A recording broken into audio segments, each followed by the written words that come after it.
Couple of big free throws. Lead back for the Bruins. Here's Hetty, guarded by Ridley. In the backcourt.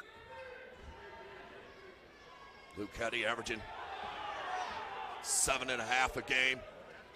And that one just thrown out of bounds. No touch. Neither official saw a touch. Not a lot of complaints from the Carmel crowd, so turnover against the Greyhounds. Will come back to Northrop. They can push on this 1-point lead. 5:25 left in the first quarter. Nice lob. Curry, too easy. You get that ball down that low with the kid. He is going to take advantage of you all day long. Curry with his first two. 6-3, 5:10 left. Owens working around the screen. Hangs in the air, throws it up, no good. Curry taps it to himself and comes down with his second rebound. Make it third. Here's Anderson. So important for these Bruins to start off well, and they have a lot of contact from Owens. No foul. And it's been going both ways with letting them play. I love it. Let the kids decide. That's what you always ask for. Here's Anderson back up top. They're going to reset. He wants a screen from White. Now comes Curry to the near side. Nice look. Ridley inside out to Pettis. Pettis baseline hangs, hits, and is fouled. Hugh Pettis is going to go to the line for a chance at the three-point opportunity. That a kid, Quaylen Pettis.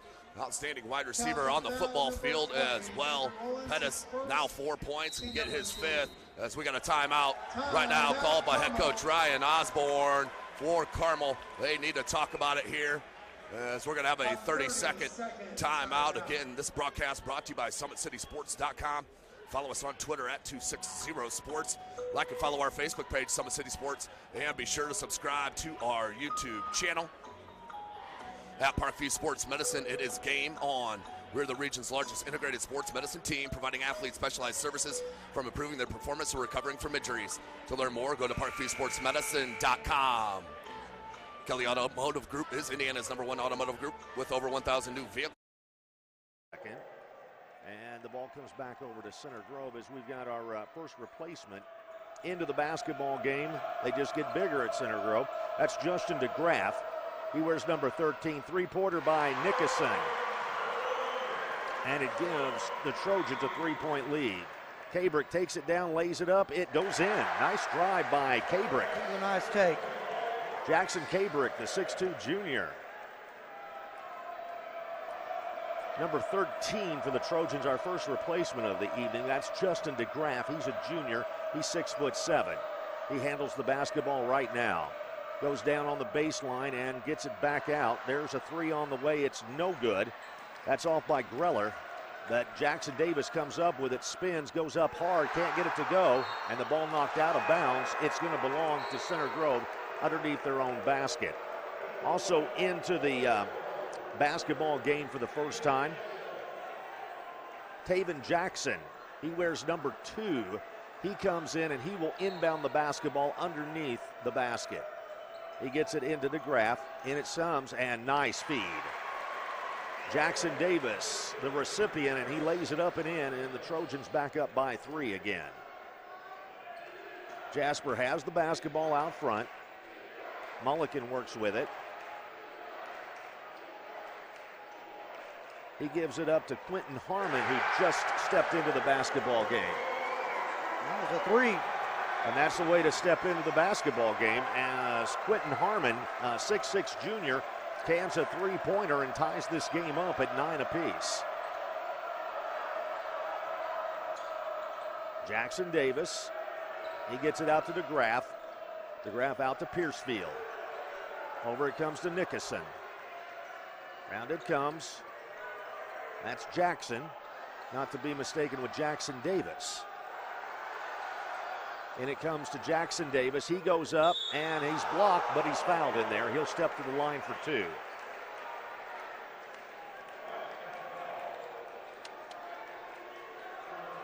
Hey, while we step to the line, I want you folks to know there's one stop, as you well know, that I always go with. Smith. Kamani Smith can knock it down from deep.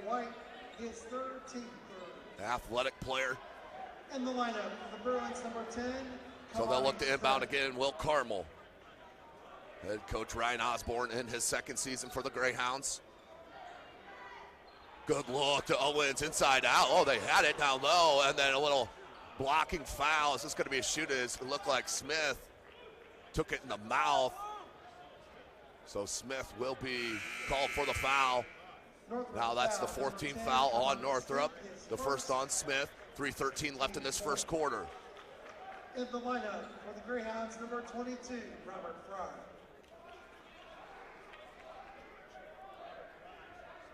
Robert Fry checks in for Carmel.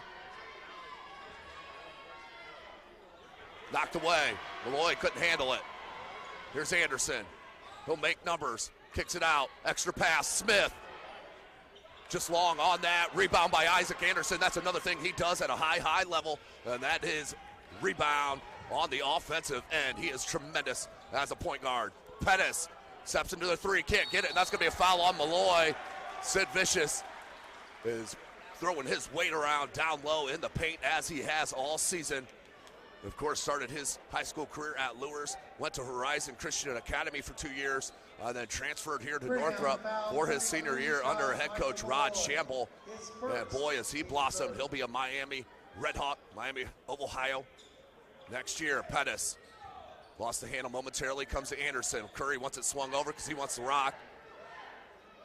Gets a screen. Smith, 2:35 left. Anderson. It's an outstanding start for the Bruins, 11-3. Curry wants to go one-on-one. Instead comes to Anderson, guarded by Hetty. Things down. Gabrick works with it out front. Around the horn it goes. Mulligan with the basketball right now. There's Mulligan with a three. It rims off, no good. Nice rebound in there, however, by Berger, the smallest guy on the floor. Down in the corner it goes. Three-pointer on the way by Harmon, and he can't get that one to go. And the Trojans rebound the basketball and bring it back down. Nickerson will set things up. Now let's see if they hold for the last shot. That always seems to be the case when we get under about a minute. And then I say that, and then they go ahead and take a shot with 20 seconds yet. I think you're going to be right on this one, and they'll probably try to go inside to Jackson Davis, I would think. Yeah, I'm hitting about 50% on that call, though. And that's probably the reason I'm up here and the coaches are down there. So what's your excuse? You were a coach.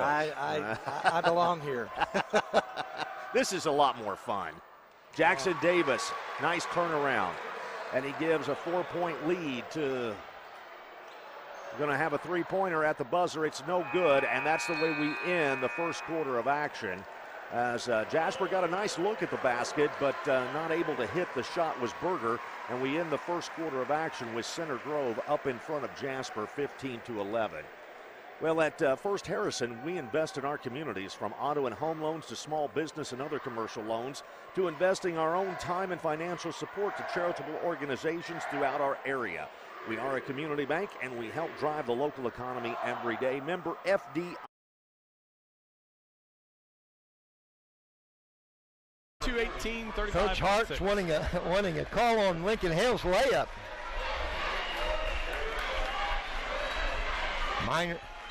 Miners with 3 team fouls, Rams with 5. One of the keys to the game was what?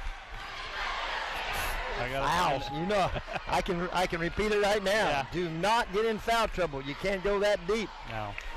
What'd you say? They average about 7 deep, right? They average 64, but they're playing 6, 7. Sometimes they'll go 8 players, but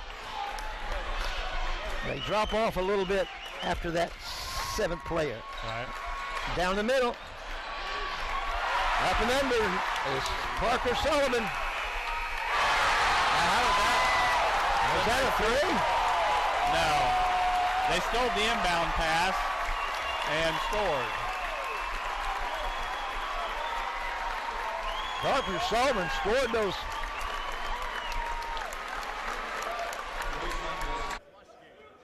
Here's Anderson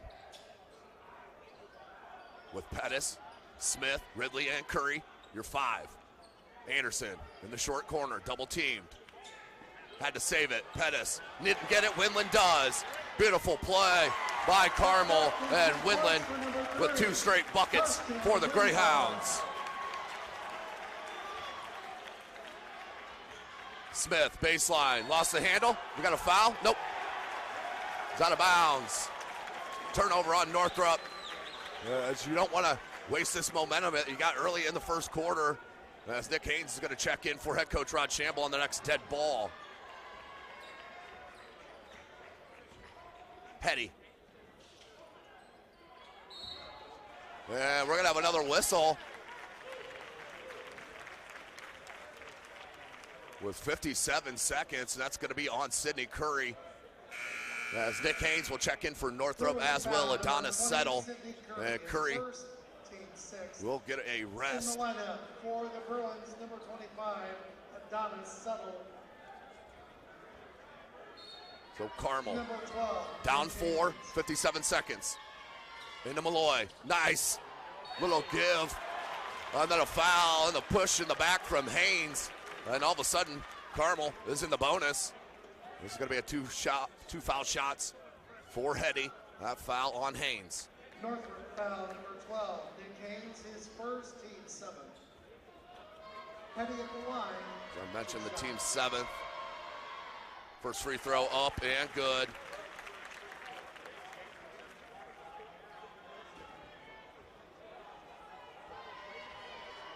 Hetty, second attempt.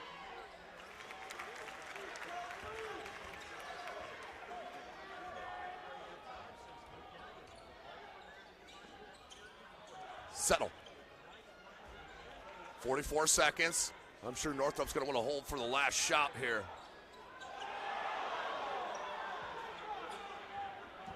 Anderson baseline, pull up. Can't get it. Look at Windland Sky for that rebound. 30 seconds. They went to the last shot, but out of bounds, right back to Northrop. And Windland knows, pointing at himself, the senior. They should have held for the last shot. He knows it. 27 and a half left in this first quarter. SummitCitySports.com. 5 points for Pettis, 4 for Anderson, and 2 for Curry. For Northrop. Here comes this trap. Haynes, 3 ball from the corner. Got it, Nick Haynes. Huge 3 for the junior. Number 12, Nick Haynes. Windland, 4 seconds. Gotta go. 2 seconds. Good if it goes. In and out of bounds. And the foul after the whistle. After the whistle, yeah, that was definitely. That is Charlie Bemis that just reported into the game. Charlie Bemis for Center Grove is into the basketball game. Berger comes back in. Berger back into the basketball game for Jasper. Up across the timeline, Nickerson. Nickerson down in the corner. Piercefield with the 3. It rims in and out, no good. Ball tapped around. Fight for the rebound, and coming up with it is Bemis. Center Grove gets a second opportunity. Nickerson, they go into the big man, Jackson Davis. Out it comes to Nickerson, and he hits the 3-pointer.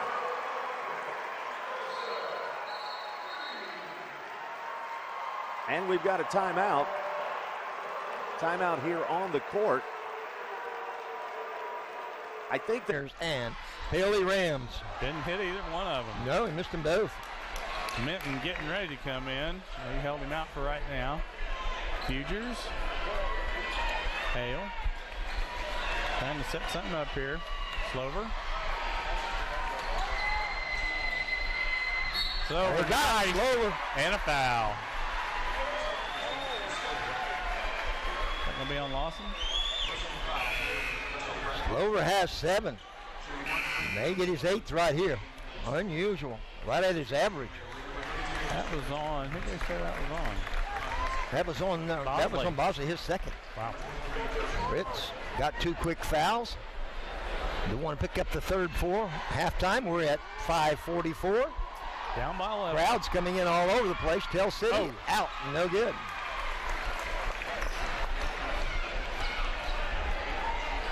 Nine-point lead. That's where they've kept it on the average here in this first half. They really played well. Yeah. Hines staying with him. Oh. Was that beautiful or what? That was, yeah. Up and under by Bobbitt. His first 2 points, too. Hine, Hale. Slover. There's Robbins. Oh, man, they could just not get anything to fall. Hale. Too hard. Lincoln Hale has missed 4 or 5 at the rim. Yeah. Miners have missed 7 altogether. That'll be second turnover on Duran. Tucker Hayes back in along with Mason Buchanan. 4:54 or 4:57 before halftime. Tonight's game is sponsored in part by the Sportsman's Pub in downtown Linton, serving great steaks, seafood, sandwiches, and salads. And be sure to try the onion loaf. Yep. Slover. The 6'7" senior does hit on the second. Curry now with 3 points, 5 boards.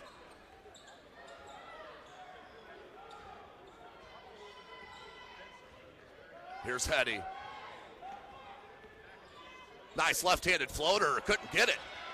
Rebound, hit the ground, then is knocked out. I think last touch by Haynes, it is.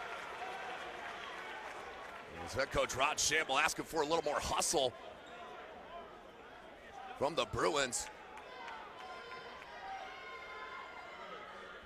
There's Owens, good ball fake, pull up, no good, rebound Curry. Comes Anderson. Anderson pushing it. Sees Haynes in the corner, no. Now Anderson, Smith, he'll step into a 3. Can't get it. Curry, look at him, rebound. Sydney, Curry, that's why they call him the big ticket. 17-9, big lead for the Bruins to start this game. 6.5 minutes left in the second quarter. Owens. And the question is, how long can head coach Ryan Osborne keep Malloy out of the contest? Is that one jacked up by Windland, but out of bounds. Miscommunication between the senior and the sophomore.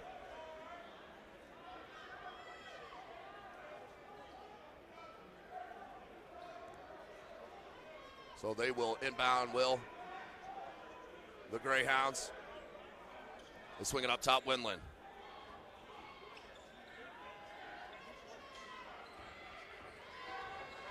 Petty. Ooh, Smith nearly got to that ball. Here's Windland. Owens. Guarded by Pettis.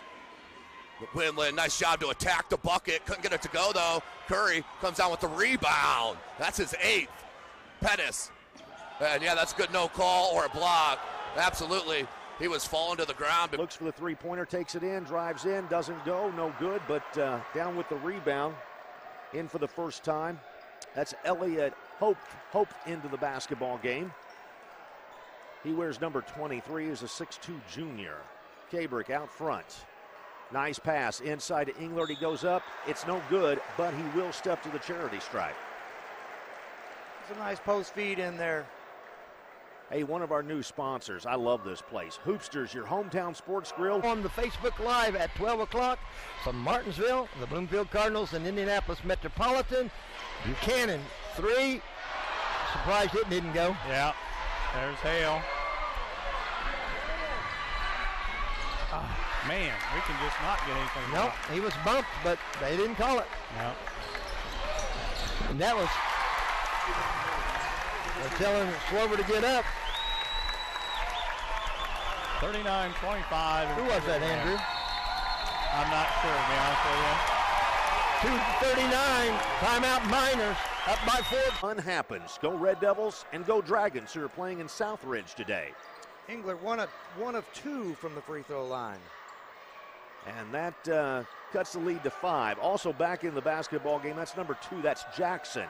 Piercefield with the three-pointer, and it finds the lip and rolls in. A friendly bounce. It's the shooter's roll.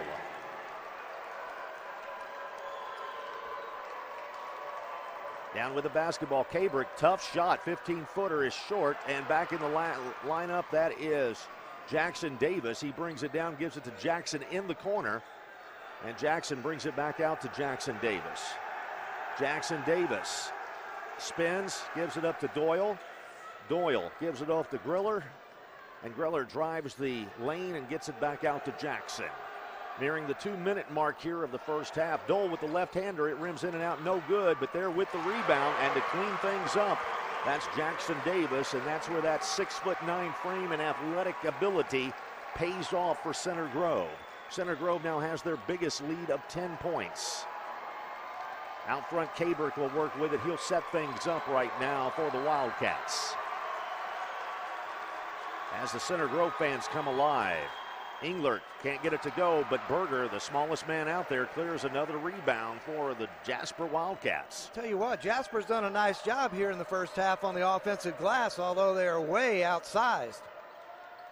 In the corner it comes. There's Mulligan with a three, and that's one thing Jasper is going to have to do if they want to win this basketball game, and that is hit that three-point shot when they get the opportunity. Yeah, they've got to hit the shots outside because with the two big boys inside, they're not going to get too many clean looks. Jackson Davis has it out top of the key. All-stater, also a Mr. Basketball candidate, I might add. Yep.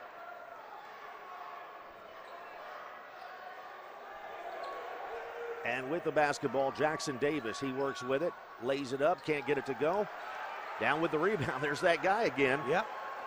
Oh no, that's Hope. In the corner though it comes. That was him. To Berger, and Berger can't hit it. He misses it, and we're down under 1 minute to go. We'll probably go four corners here and spread it out a little bit. Well, they're up by 10 right now. No need to hurry. Luke Heddy looking for the paint. Malloy thought about the three, got Curry out, and then lost the handle, out of bounds. But last touch by Northrop. I'm going to say knocked out of bounds by the Bruins. We'll say at this end with Carmel. 4:25 left in this second quarter, excuse me.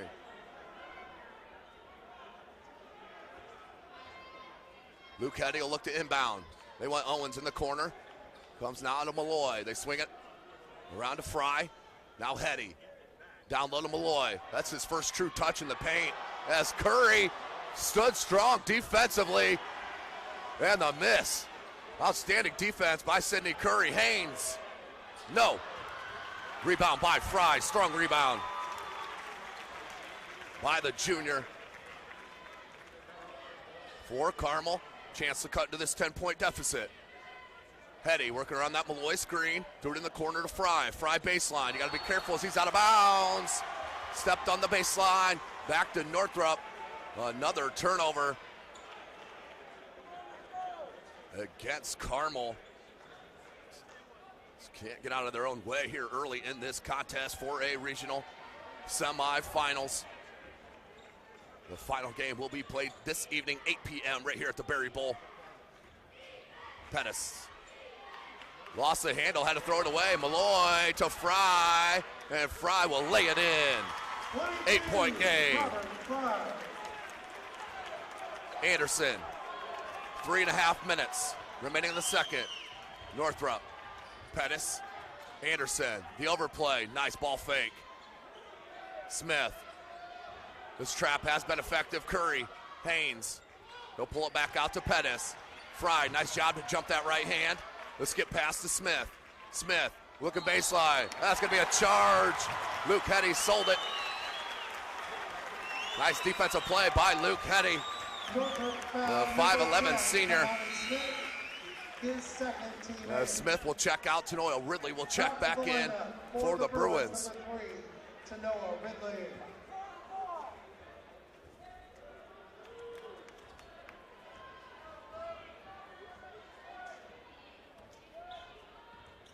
Heddy goes right by Ridley to Curry.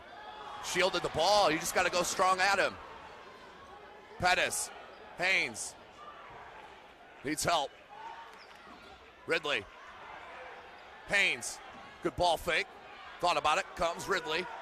2:43 left in this second quarter. Here's Quaylen Pettis. 8-point lead for the Bruins. Curry wants a ball. Pettis, guarded by Winland. Gonna pull it back out. No shot clock in the state of Indiana. 2.5 minutes.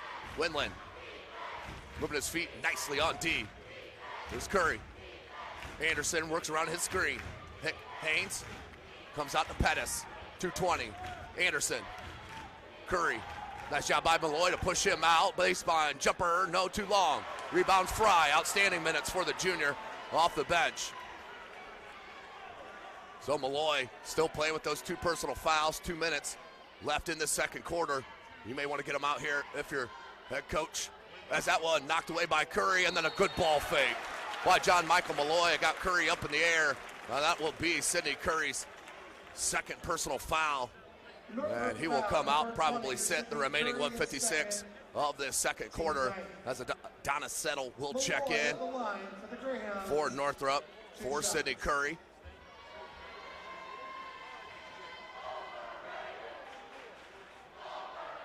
As Malloy hits the first. That was the 9th team foul on Northrop. As I mentioned, the second. Curry. Big shout out athletic director and tournament director Brian Strong here at Logansport High School. Him and his staff do an outstanding job. Back to the lineup for the Greyhounds, number 30, Ben. So Malloy will convert. 21-15. They've cut it to a 6-point deficit. 1:53 left. 16-8 Northrop leading 22-1. Settle. That's going to be a block. Yep, push.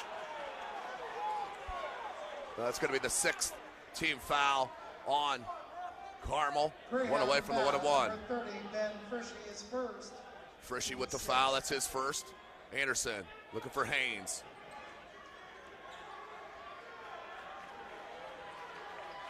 The story is the 7 turnovers for Carmel in this first half with 1:35 left in it. Pettis behind the back. Windland knocked it. Has to toss it out to Ridley. 1:25. 21-15. If they will got an opening, they'll go. But only if there's an opening. They'll try to hold it the whole last minute. Pettis. Fry. Outstanding one-on-one defense. Gets a screen from Settle. Pettis kicks out Haynes. He hit one from earlier. Got it! Nick Haynes, his second triple, 9-point game.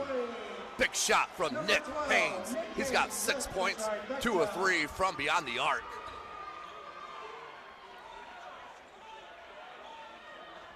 Petty, guarded by Ridley. Owens. Petty gets into the paint, cut off. Kicks it back to Fry, but wasn't in a shooting position as they want to hold for the last shot here. 39 seconds it looks. 9-point game, 24-15. Petty, guarded by Ridley. That's near a 5-second. Ooh, that was close. Here's Anderson on Windland, knocked away. And that's gonna be a foul. That's the double bonus now for Carmel.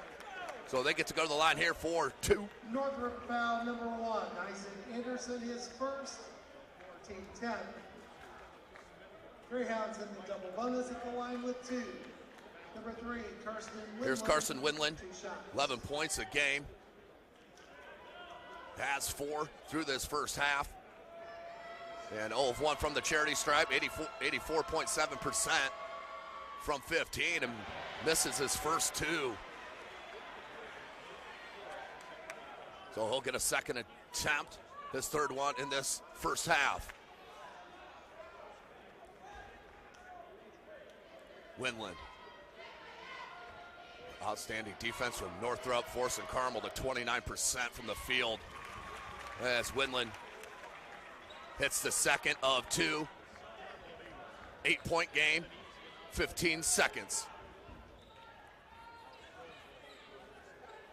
Northrop, 10 seconds. Pettis has Owens on the guard, lost it. Anderson, 5 seconds. Crossover, lost it. Owens, good if it goes. No, but an outstanding first half. Now for Plankton at the line, a 78% shooter.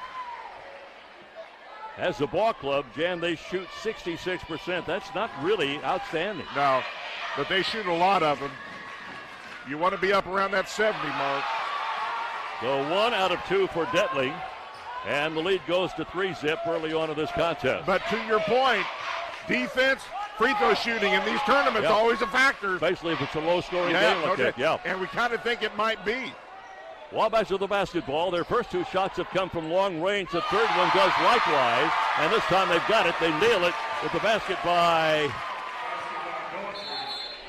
Well, they've changed the starting lineup a little bit then. No, that's Daughtry. And his first 2 points. Daughtry, as we mentioned, is averaging 18.4. Now a sub for Frankton. He'll bring Hartley onto the court for the first time, a 5'10 senior. 4.7 per game, 1.3 rebounds per. That's a quick substitution for Frankton. Yeah, it's no surprise that Daughtry he wants to get his shots in, and you talked about he'll shoot a lot, but he only shoots 25% from 3, but he'll shoot a lot of them.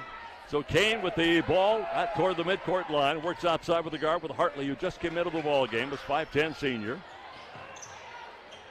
Bring it back long range. Here is Detling. Work the perimeter and a ball knocked away. Good defensive play by Daughtry. He leads the club in steals, by the way, with just over 3 steals per game.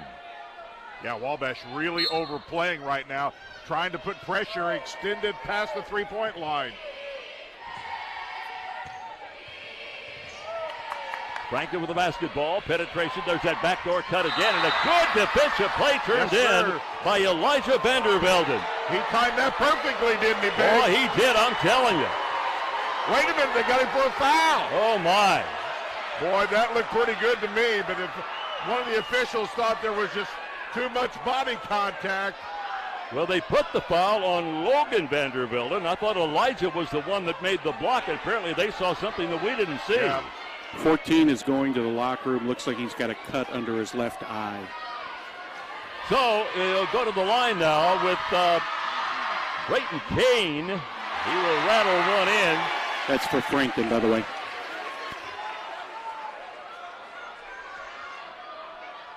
We are told that, is it 14? I believe. Yes, I think it's Ethan Bates. Has been the reason they made that early substitution. Bates, one of the starters for Frankton, has been taken to the locker room with apparently a cut, Jan, under his eye. Well, it's that physical. That's not surprising. Well, let's hope that's not anything serious. Ball is out of bounds. It'll belong to Wabash. Well, they got another foul called here on that backside official on number 10 for Frankenbeck. That'll be Kane. That'll be one on him. Yep. Well, this guy just flat out shoot it from anywhere. Well, I guess so. Their first 4 or 5 shots have all come from either outside the arc or right inside the 3-point arc. 5.5 to go in this first quarter of play. It's been a hectic start for a low-scoring game. Nice spin move inside, and a good defensive by John Hatzel on a bad shot that's on by Gribben. Well, fast-paced start. Both teams really trying to set what they want to do here early, and you can see Wabash, as we talked about, they love to get a lot of shots up. They're not bashful, that's for sure. Frankton with the basketball. They run a little weave out at the top of the free throw line, and here's that backdoor cut one more time, but a basket by Hatzel. They run it to perfection. They get everybody extended, run the back door. That's 3 times, they've run that same play. And they'll continue to run it if Wabash don't stop it. Here's the lob inside. Logan Vandervelden had it momentarily, but as soon as he touched it inside the paint, there were white shirts coming at him from all directions. Here's another long-range 3, and again a long rebound, and it comes up into the hands of Andrew Hartley. Yeah, long 3s or long rebounds, Franklin's getting most of them. Here's the follow-away shot that's no good. The rebound taken down inside, put right back up and off the mark, and fighting for it again, and finally saved by Frankton. And now a melee and a held ball, and the possession arrow will keep it in Frankton's hands. Well, both teams just really getting after it. But one of those 50-50 balls could make the difference in this ball game. Caden Key comes back onto the court now. Hartley had come in to replace him, and now he is back out there. Caden with an 18-point per game scoring average. Open man, deep right side. 3-pointer no good, and Sky for the rebound is Vandervelden. They'll get it back up court. Well, this pace, Jan, is really quick right now. It's something else, isn't it? Hartley that time really saved the layup. Great hustle off of his defensive effort to save a bucket here. Wabash with the ball. They are down 6-2. And that one bucket came from Trenton Daughtry.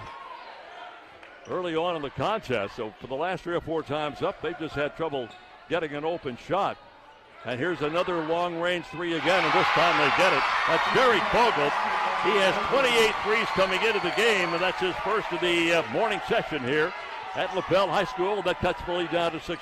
Yeah, I talked about earlier, Wabash has almost 500 threes for the air. And a steal and the bucket by Trenton again. And the first lead change of the game. There's that cutter that they've been so used to using, and that's Parker Solomon. He has 12. Slover to Fugers, back to Hale. Oh, a little too high for Slover. Back to Sammy Robbins. 3 on the way. Oh, in and out. Robbins. That would have been good. Man, they needed that one. 6:43. Yeah. That would have opened up that middle. Sammy starts dropping those, and he can shoot them, folks. Yeah.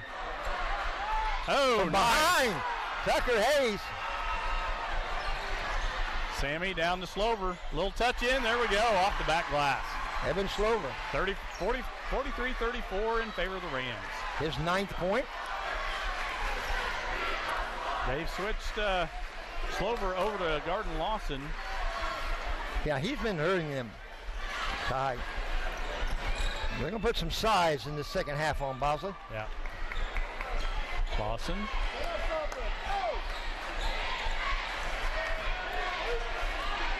There we go. Fugers comes up.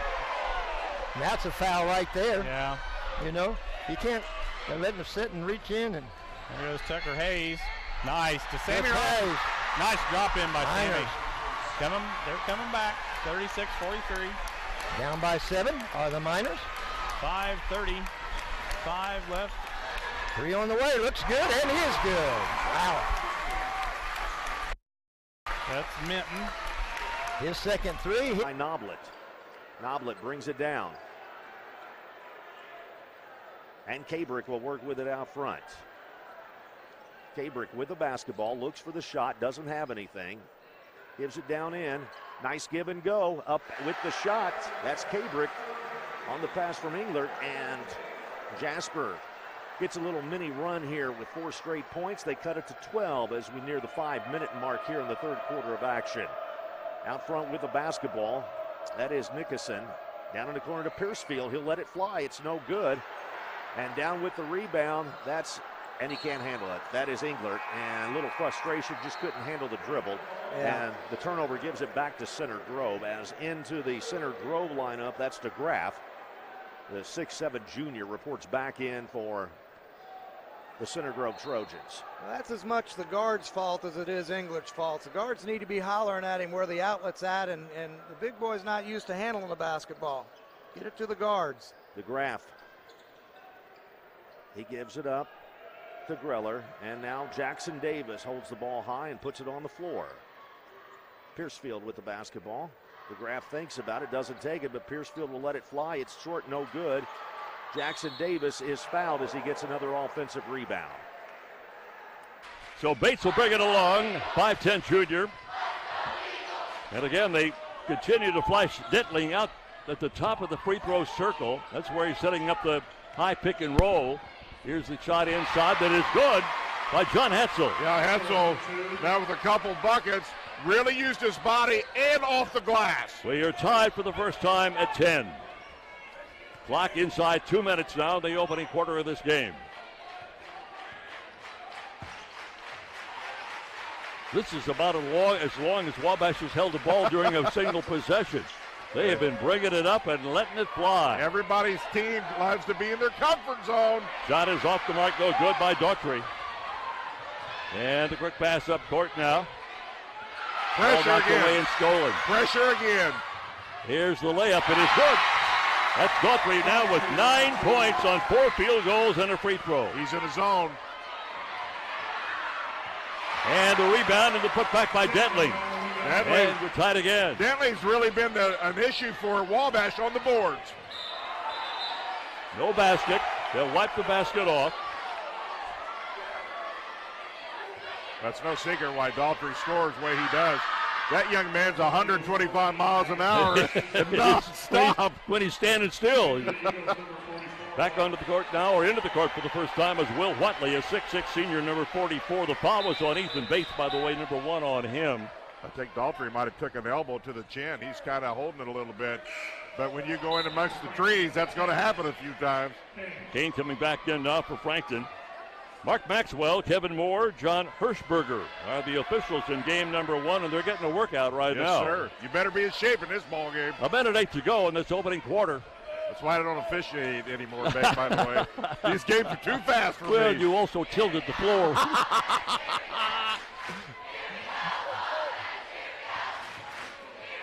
Here's the shot inside that's going to roll off the far rim, and once again, Detling comes out of there. We mentioned he's the top rebounder. Doesn't have a lot, 6.4 per game, but he's a presence inside. Sir. He makes things happen. All said and done, 40 seconds left, tie ball game. Tied at 12, big lead for Frankton was 4. Wabash led by as many as 2, and that's how tight this ball game has been. Let's see if Frankton wants to play for the final shot of the opening quarter. Instead, they turn the ball over. Wabash coaching staff, Beck, says slow it down, one shot, and I don't think they listen. Nope, Bogle lets it fly from the far side. I checked that was That's not what he wanted. That's a lost possession. It is a lost possession. It's one of those things, if you hit it, you're a genius. If you don't, you didn't listen. 4 seconds, 3 seconds to get it inside, and got the bucket right at the buzzer from Detling, and he finishes the quarter with 7 1/4 minutes. Sammy Robbins on the back. That should be his third.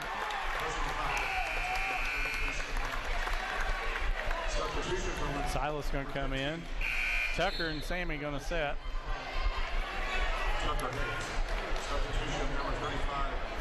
3:02 left in the third.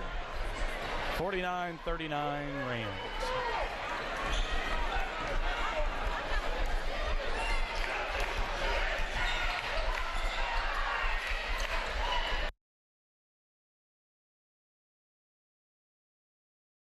Nickerson.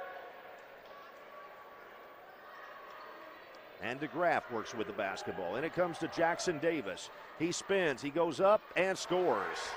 He's just a handful inside, so long. And now back out by 16. Another missed three-pointer in there, and I believe as there's a jam, and we're going to have to take a timeout as coming down on somebody's foot and twisting an ankle, that is Jared Englert. As with the breakaway is Jackson Davis. We'll show it again.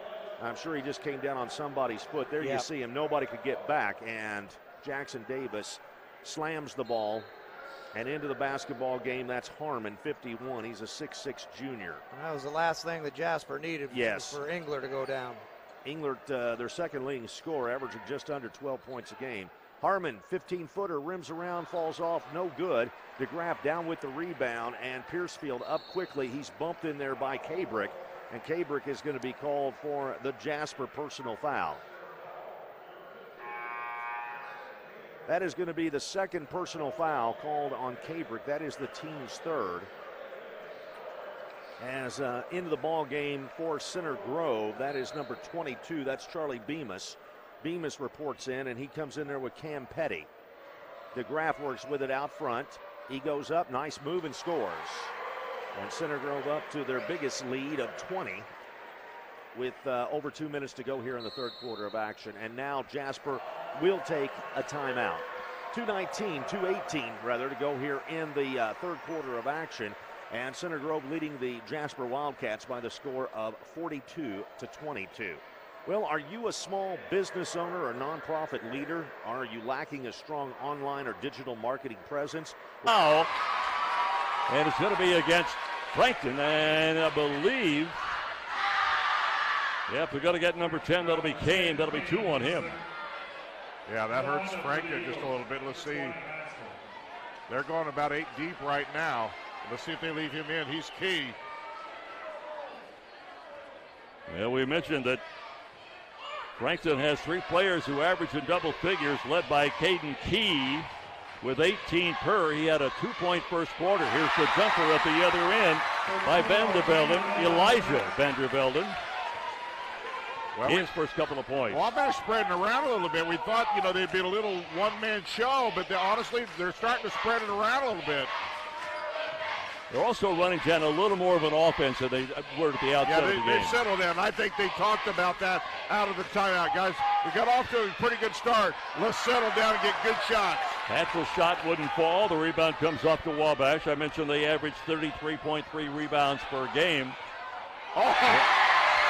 Pretty good bounce that time for Elijah Vandervelden. He has 4 points, and they've all come in this quarter. All of a sudden, Wabash back in front, 18-16 with 6:04 to go in the first half of tonight's.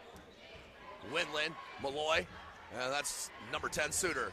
Owens, they want Malloy down low. Has settled, and another and one opportunity. John Michael Malloy going to work to start this third quarter. That's his 5th point to start this third in the first minute of the quarter. 24-21 as Curry's going to check back in for Settle. Malloy to the line for the chance at the three-point opportunity.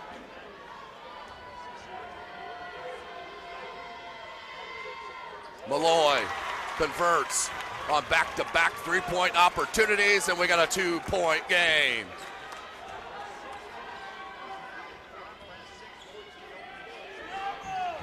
Curry, the hook, sky hook, no good. Northrop bench wanted a foul, not called, comes the other way. They can take the lead for the second time in the contest, where Northrop got out to a 2-0 lead. The overplay by Ridley. He got a piece of it, go over and back, but Ridley steals. Anderson comes up with it. The pull-up, smart move, a lot of contact by Whitla, gets his own rebound, and that's going to be a foul on John Michael Malloy. Just needed to stay tall with his arms, and that's going to be his 3rd. So a decision here to be made by head coach Ryan Osborne, and he's going to come and take John Michael Malloy out. Robert Fry's going to check in.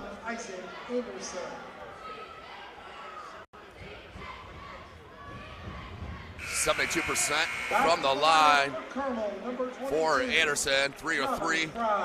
And Hetzel gets his 6th point of the game. Frankton averages 66-2, Wabash 66-4. Frankton gets 55.5 points of that 66 plus from their starting unit. So when they go to the bench, they don't get a lot of scoring over there. Both teams stand for the most part in man-to-man. Frankton will love to switch a lot if they have to. 3 minutes gone in the second quarter. Pull-up jumper, baseline left side, wouldn't go. Rebound yanked out of there by Hatzel, who averages 4.5 rebounds a game. Frankton did a good job defensively on the boards, Bank.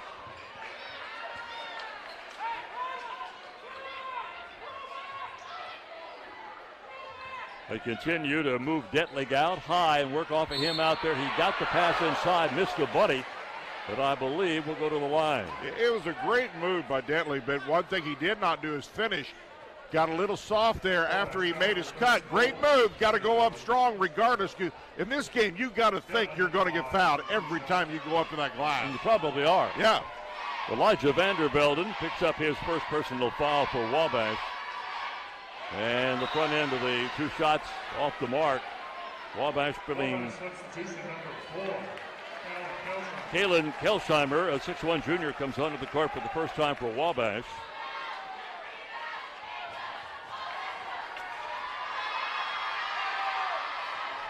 Detling gets 1 out of 2. He has 10 points. Frankton now 3 for 6 from the free throw line. You're leaving some points there, starting to add up a little bit. 4 lead changes in this contest already. After a 14-12 first quarter, it's 19-18 right now with Frankton in the white uniforms out in front. Derek Vogel working one-on-one defensively against Andrew Hartley. And they'll bring it back out, set the offense up one more time. Here's Daughtry.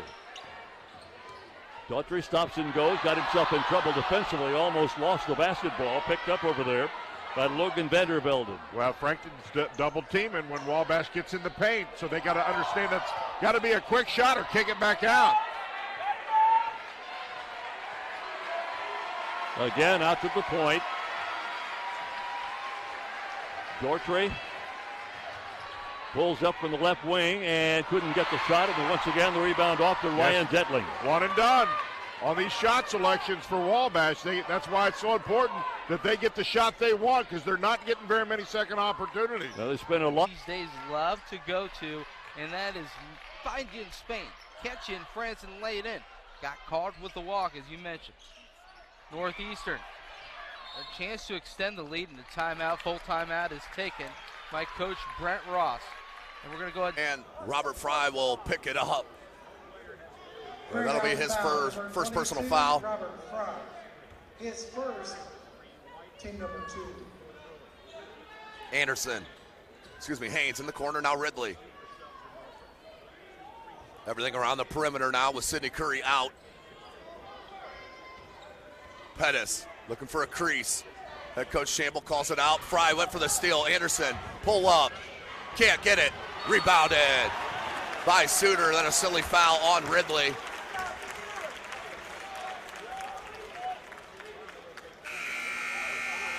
Bruin foul number 3 to Noah Ridley, his second, team 4. Officials for this game. Game number 1 of 3-game slate is Darren Haas, Jeff Hurd, and Kevin Chestnut. The alternate is John Cohen. Carmel with possession. They can take the lead with a triple or tie it up with a deuce. Ridley. Fry the blow by. And the lay in. Carmel 26-26. Then all Greyhounds in this third quarter. 4:15 left. Stagnant right here on offense are the Bruins. Pettis throws it up, no good. Another rebound from Suter. Owens, they can take the lead for their first since 3-2 in the first quarter. Petty. Ridley, they switch. Here's Winland, guarded by Anderson, 3:53. As Winland will hold this in front of the timeline. Takes it all the way. It's going to get hit by Pettis, and an and one opportunity for Karsten Winland. Count the foul, number 4, Winland Pettis, his first. 3:43 left. Now a foul is called, a bit of an arm bar. It'll be a baseline inbounds. This one's going to go against Max Newman. No true foul trouble on either side. Van Landingham had 3 in the first half, has not picked up a 4th here in the second half yet. You know, Northeastern is very patient. They'll take time off the clock. They're up by 2. Now they got to call a timeout. That's going to may hurt them. And that's one thing that's definitely going to hurt. It's going to hurt Coach because he loves taking certain timeouts. Are we going to go ahead and step aside real quick? Oh, no, 30-second. We're going to keep it right here. I thought it was a full timeout at first. But Coach Myers, you see, Coach Brent Ross is very choosy with when he takes his timeouts. Only 2 left on the night. That's something they're going to have to watch out for. Yeah, you got to be very patient. You got to tell your kids, hey, I know you want to call those timeouts. You don't want to turn the ball over. Do something to get that ball in bounds. That time, Morobi did a nice job of packing inside, forcing that. It was knocked away. Came to Ridley. And then the jump ball, I believe, will be called. It will. And it will be Carmel ball on the alternating possession. Back in the lineup, 13, Teron White.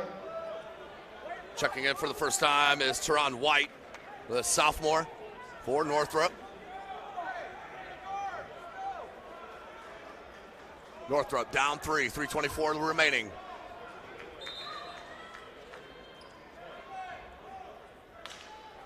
So I'm not sure what the holdup is right here. There's some pass inside, and that is also reporting into the game for the first time. Number 42, that's Caden Curry. Caden Curry with his first 2. Cabrick, another 3-pointer. This one rims out, and Jackson hauls down the rebound. It goes through the hands of Cabrick, and now a mad scramble for the basketball, and we're going to have a jump ball as things get a little feisty out there. Yeah, a little frustration on Jasper's behalf. You know, they're still scrapping. Here, you can see the replay right here, and everybody's going for the basketball right on that. It's just the officials did a good job of kind of breaking things up before things shall we say, went south. Yeah, don't want things to get out of hand. No, especially with the game the way it is right now. 51-27, Center Grove, and the ball knocked out of bounds. That's basically what you have right now for Center Grove is they don't. And a timeout. Call by head coach Rod Shamble. And we'll take one with them. SummitCitySports.com. Stick back, no. Foul is called. Bonus situation, so no shots with 7.3 to play in the half. Well, this is a veteran official group. They're gonna keep control of this thing. They're gonna let them play.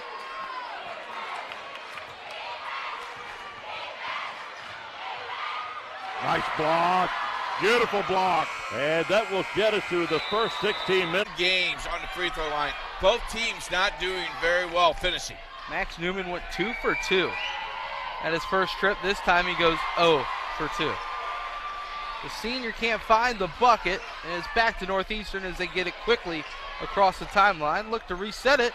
Defense is right on him. Gets rid of it. Great find underneath the basket, and the shot is up and in. Oh, where did he get that? He forced that shot up. Nice job. Michael White gets his first 2 of the game. Now a drive. Whoa. How did he get that?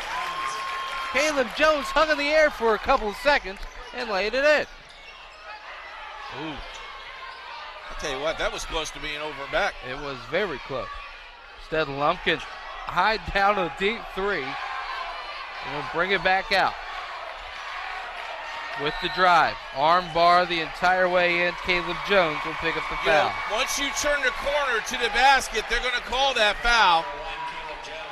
I'll tell you what, both teams just playing the way they needed to play all year long. You feel like if Monrovia hits a big shot, maybe the momentum can carry them through. They just have not hit that big shot when they needed to. Both sections of fans is just waiting for the reason to erupt. Yeah, you bet. Northeastern back with the basketball. You can see in your picture the student section has a night. I like it. Now a drive. Losing it out of bounds. Oh, they're going to give him the ball back. Remember, we have another game right after this here on the Indiana SRN Family Network. Webcast of Game 2. The number 10 team in the class of 2A, Heritage Christian, getting ready to take on the number 2 team in the class of 2A, Shenandoah. And, of course, the winner of that game faces the winner of this game tonight, and that's going to be a dandy of a ball game as well. That's an 8 o'clock start, folks. Get your popcorn ready and get your nachos ready. We're going to have a fun time tonight. The Knights of Northeastern. I cannot stress to you the great story of a season they've had. A struggle in the beginning of the year, a great comeback, and now the lay-in is left short, and a foul will be called on the rebound. Monrovia hates it. Northeastern loves it. 1.5 left in the third. Owens. Tough shot on the right-handed scoop lay-in. Goes Glass. That puts it up and in. Back to a 6-point game. Carmel with the lead. 120. Pettis saw a crease. Hangs. Can't get it. But he will go to the line. Will Quaylen Pettis. Greyhound foul number 20. Andrew Owens, his second, team 4. Owens picks up the foul. That's his second, team's 4th. Pettis hits his second free throw of the game. 2-2. Pettis with the second attempt. Back to the lineup for Fort Wayne Northrop, number 3, to Noah Ridley. So big free throws from Q Pettis, the junior. He has 11 for the Bruins. Leads the club. Curry with 9 points and 11 rebounds. Petty, guarded by White. Pettis. Uh-oh, give and go. Owens had a step. Now Luke Hetty. 3 from Owens. No. Curry with the big rebound.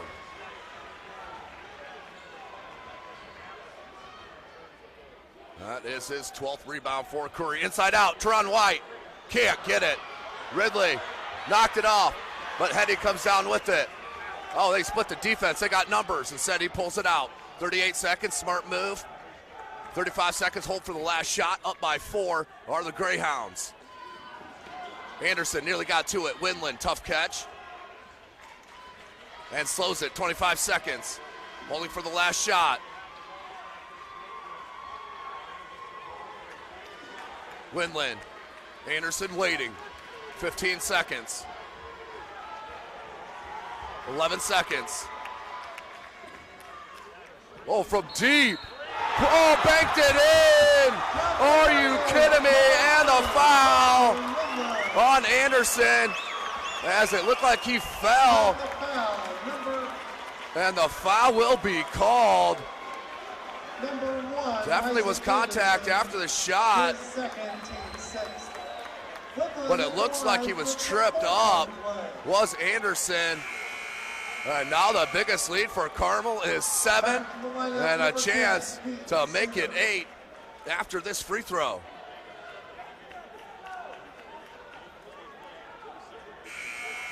What a huge play from Carson Winland.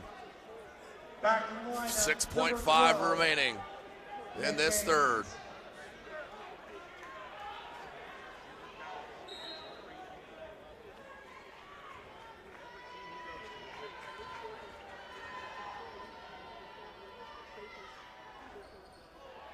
Does convert on the and one for Winland. 3 from Anderson at the buzzer, no. Put back Curry, would have been good, no. At the end of 3. Monrovia has 3. Keith, it's getting to the situation where if you're Monrovia, you can't keep trading baskets. No, you need to play some strong defense. You got to score here, you got to play some strong defense. And you don't really need a 3 down here. Wow. Tough pass. Newman, first good post touch in a while, and he lays it in. Oh! Steals it. Newman, dump off. Smith is fouled by Van Landingham, his 4th. How about Newman on the steal? Wow. 6'8" kid, poked the ball away. Now it's only a 3-point game with 3:04 to play. Smith just knocked down 2 at the line. He's got 2 more. First is Puro. He's played a great game. 73% from the stripe. Has another one. Missed it. Big one. Missed it, but it's still a 2-point lead. A 1-possession game for Northeastern. And Van Landingham tries to split again. And he somehow keeps his dribble. D3 is good for Mike Sell. Dagger. Wow.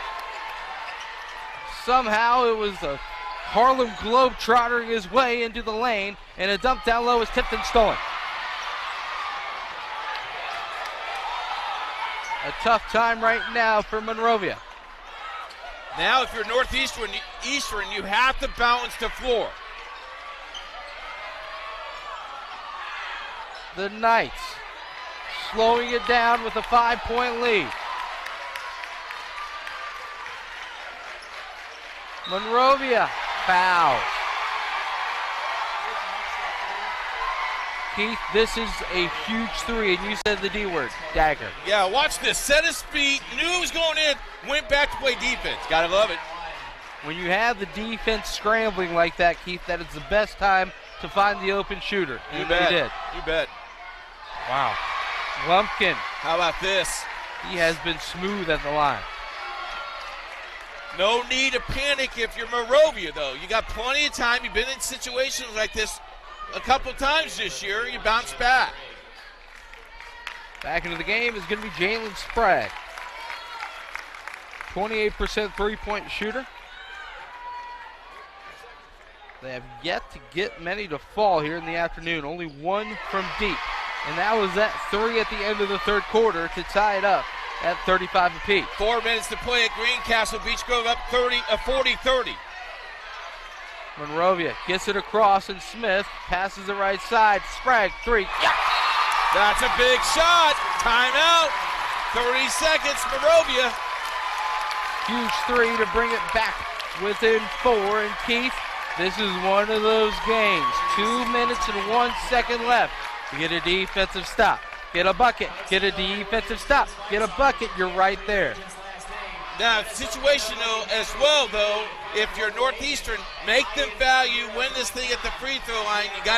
You got the bonus. 2 more, you're in the double bonus. So big time there. What a game. This has been a fun game. Very well officiated. Very well played. What a great place to host this thing. Yes, it is. And Keith, as you mentioned, Northeastern, they've been knocking down their free throws as well. Baseline has to come back to Haynes. Right back to Curry. Good repost. Left. Can't get it.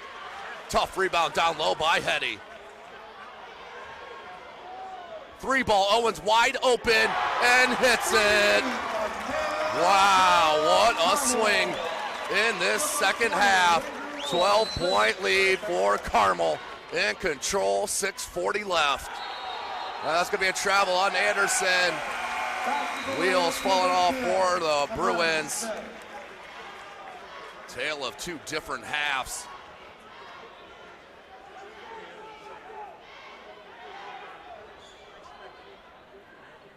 Owens will inbound to Hetty. Guarded by Anderson in the backcourt. SummitCitySports.com, thank you for joining us. 6.5 left. Owens got the step, blocked by Smith. Another all-ball block by Smith. Tremendous stuff by the sophomore.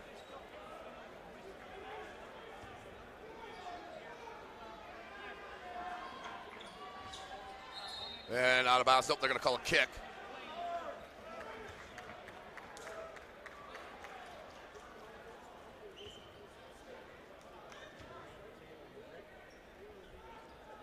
Look for Owens in the corner. They get it out to him. John Michael Malloy back in the contest. There he is with the ball. Followed by Curry. 6:15. Now they go to Luke Hetty. Double team comes. Hetty pops it over. Malloy at the left elbow. Right back out Owens. A little 4-corner keep away from the Greyhounds. That's going to be a foul on Anderson. It's going to be his 3rd foul. And the 7th on the Bruins. So 1-1 we go for the Greyhounds. They'll be shooting the rest of the way with 6:01 left. Team number 7. At the line, shooting the 1 and bonus, number 11, Luke Hetty.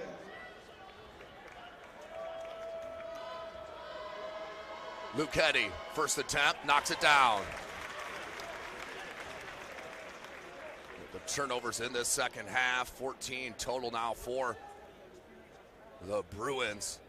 Carmel has not turned the ball over in the second half. And we're 2 minutes into the 4th. Hetty hits them both.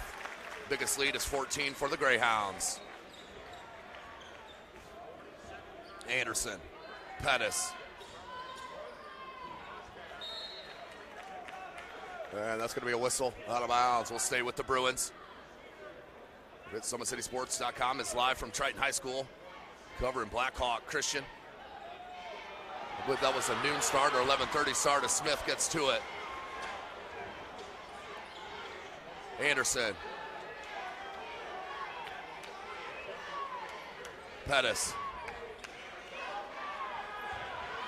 Curry. He's been pushed too far underneath the bucket, and that's going to be a silly foul. Just reaching from behind out of frustration. And that will be a foul, and that will head to the line will be Suter. Team A. At the line, Pete Suter shooting the 1 bonus. Here is Pete Suter's first attempt. Knocks it down. 15-point lead. Carmel's biggest.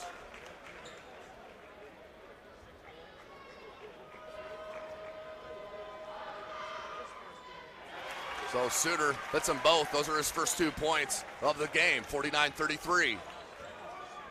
16-point lead, their biggest. Haynes, quick trigger from the 3. That one's off. Nope. Very important. Oh, a near timeout. They don't. Whoa, a near turnover, and it is. And the lay-in is good. Now a 2-point game. Back with it, Van Landingham, and a foul is called. People are up on their feet everywhere in this gymnasium. Every time that Northeastern has it in a tough situation, they figure it out and they head to the free throw line. Van Landingham, 63 on the year, and he misses the first. End of 3, New Pal leads Avon leads 42-40. Second free throw's good. Still a 1-possession game. Full court press by Northeastern. Max Newman, spin move, tries to get across, and he will. Wow. What a finish we have on our hands. Monrovia looking for a bucket. Finally flashing open with Smith. Sprague has it hit down that huge 3 earlier. Danforth, we have not said the 3-point specialist name at all. Now a dump down and the lay-in, no good. Heading to the free throw line will be Newman, where he missed his last 2. The senior, averaging a double-double on the year, 20 points and 10 rebounds. Heading to Bethel College next year. A chance to bring his team within 1 point. Got it. Ice water.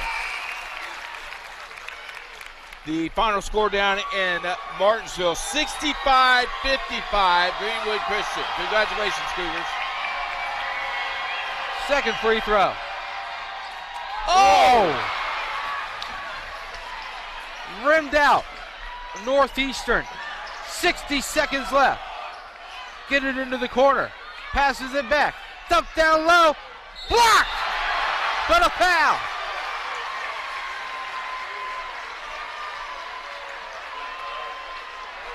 Walking to the free throw line is Michael White. 60% on the year. Make both, it's a 3-point lead. Oh, pardon me, make both, it's a 4-point lead. Yep. Make one, still a 1-possession game. Makes the first, and Keith, look at this. Ooh, wow. Plenty of contact there, good call. Second. Got wow. it. How about that? The senior. Defense to offense, offense to defense. The senior goes 2 for 2. Monrovia. Both teams are in bonus, Brent. That's important. 53 seconds. What a game! 48. Needs to be 52 in the drive and the foul. 1 in the bonus. Wow. Not a good foul, Keith. No, I don't know. I disagree with you. You want the ball. So, put him on the free throw line and make him earn it. Because now you're playing offense to defense on this end. But Keith, play good defense. They missed the shot. You're up 4 with the ball. First free throw's good for Josh Smith. Okay, you're proving your point. But if you would have missed the front end, you would be looking like a wizard. Well, that's why I'm no longer coaching. Hey, don't disturb the wizard. Or shall I say, you would be looking like Hollywood. Second free throw is good. 2-point game. Don't foul if you're Monrovia. Northeastern somehow gets it across. Van Landingham back out, 35 seconds, and now they've got to think to foul. Who to foul is the question. 27 seconds left. And they foul Kaylor Fisher, who is the best free throw shooter for the Knights. Double bonus, 24.8. You would think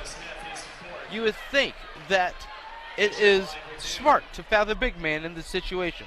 But Kaylor Fisher is 29 of 36 on the year, an 81% free throw shooter. Makes the first. Northeastern has had the lead for most of the game. Monrovia was there in the beginning of the fourth, but it's been all Northeastern since then. Monrovia has only led once, if I remember, by 1 point. Second free throw for Fisher falls through. Back to a 4-point game. Now, if you're Northeastern, you don't want to foul. Monrovia's got to go. 17 seconds left. Smith with the drive. Shot is up. Are they going to count it? No. No. Foul on the floor. Again, another smart foul. You're only in the 1-and-1 bonus.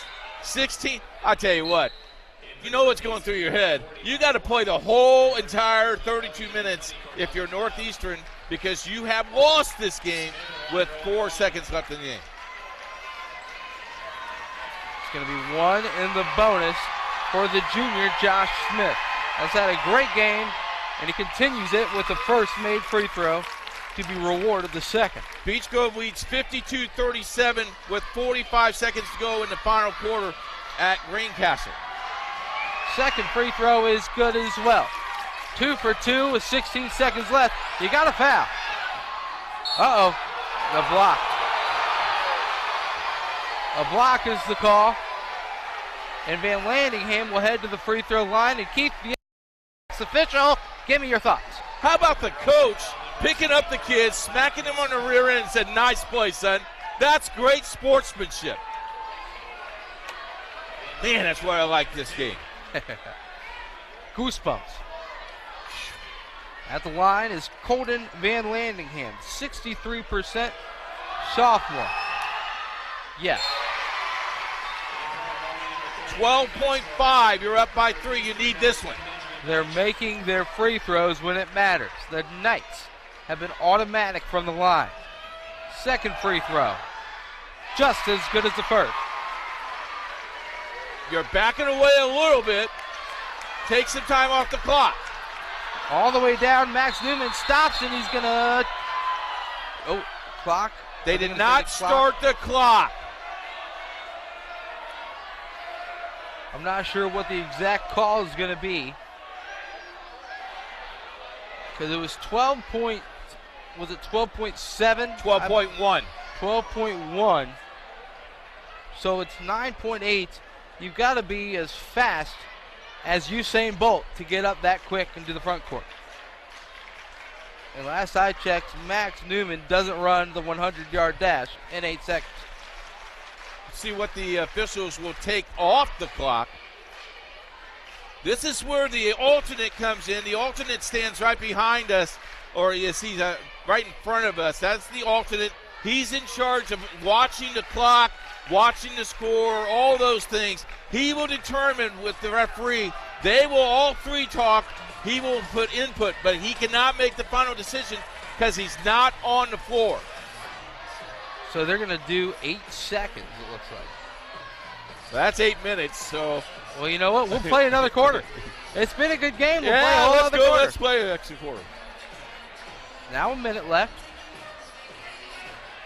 Now 10 seconds. Oh, okay. 10 seconds on the clock.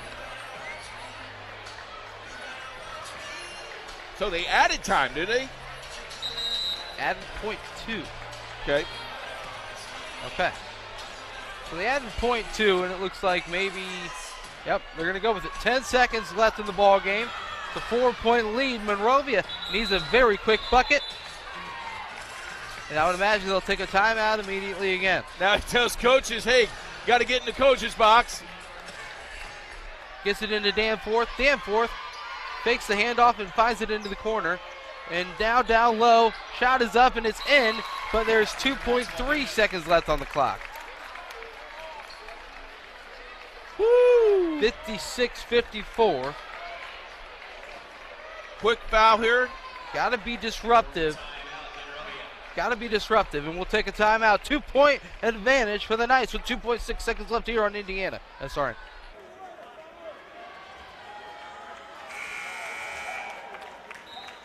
Bruin foul number 5. And that is the 5th foul on to Quay White. So he will set. And Tanoa Ridley checks back in. In the lineup number 3, Tanoa Ridley.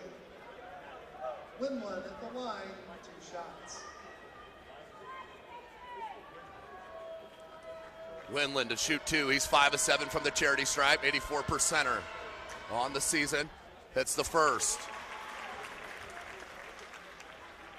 3.6 seconds left at Greenfield Central High School. And Keith, what you got to do? Hand me some oxygen first, and then secondly, if you're Northeastern, you still got a timeout left. You got to realize that. So when you get that count to 3, you got to call that timeout. If you're Morovia, you got to foul right away.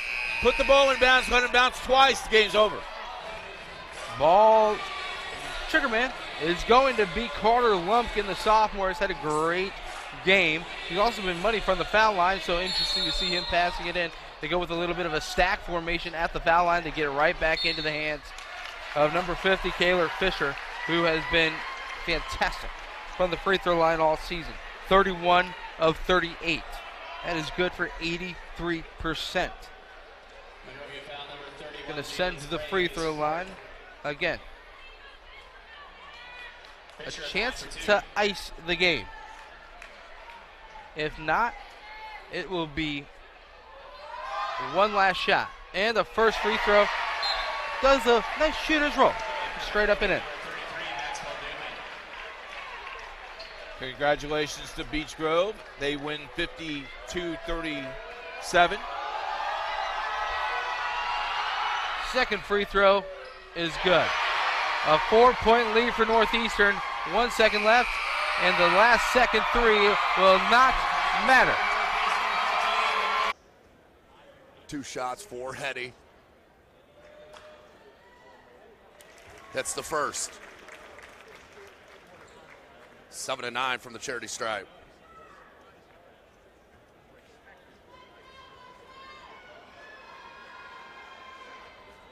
Hetty misses that one. 7-10. All 7 points coming from the 15-footer line. Here's Haynes. Curry down low. And that's going to be a foul on John Michael Malloy.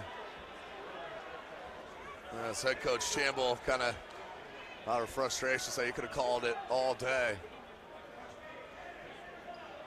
Greyhound foul, number 33, John Michael Malloy, his 4th, team 10. So that is the 10th team foul. Curry, that's the first of 2. Curry with 11 points, 15 rebounds.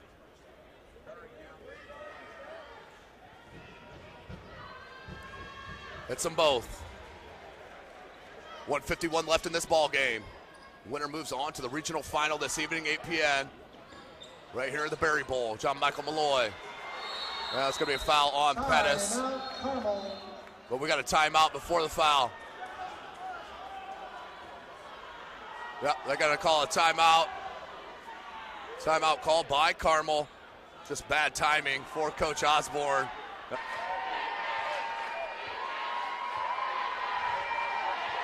Wabash made a mistake early on, if you'll remember, and did not wait and allowed Frankton to get an extra shot. I don't think they're going to make that same mistake. You're okay if you're 2 down, but you got a great opportunity here to put some points. And they turn it over again with 7 seconds to go. That's the way they ended the first half. Here's the loose ball picked up. And good! You got to be kidding me. Screen shot by Caden Key. You got to be kidding me. That's the end of the third quarter. And Key, we mentioned he was struggling. 4 points. To Glidewell. Nobody flashed open for Lucido, but now he gets it back after a couple of passes. Looking for space. 1 foot on the three-point line. Shot was too long and rebounded by Culver. We're halfway through the first quarter, still 2-2 on the scoreboard. And Culver switching on everything. Here's Galloway drawing a foul on the left wing. A little bit of a head shimmy shake, and he was trying to take it off to the rim. And he's sneaky. I mean, he can hit it from 3. He could drive right past you and dunk on you. You can't really do much about that. They try to keep it in front. Here in the bowl. To inbound. Winland. Good inside out dribble. Suter. Minute and a half. Comes Luke Hetty.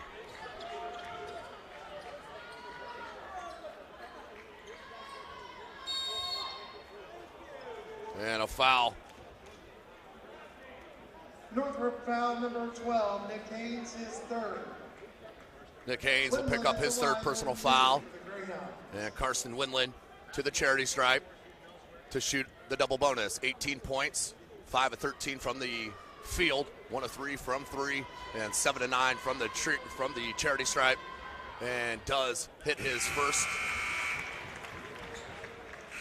Back to a 14-point lead. Number 30, Ben Hershey.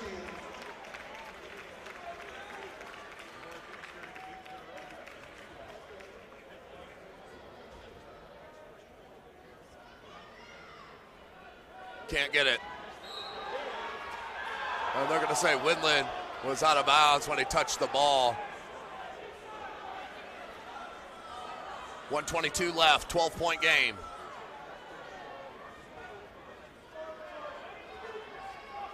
(54-42), 1:20 left. Pettis. He'll hang and can't get it to go. What a foul on Carmel.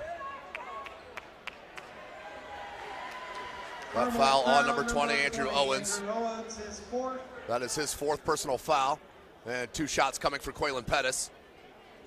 Leads the Bruins in scoring with 13 points. Also has 5 rebounds, 2 assists. And Sidney Curry with 12 points, 15 rebounds. Pettis can't hit the first. Second attempt for Quaylen Pettis. Back to the lineup, the Greyhounds 33, John. Don't forget, we will have Zionsville and Huntington North up next at noon. We'll have to hit the other broadcast, but we will be right here from the Berry Bowl. 11-point game. Check it.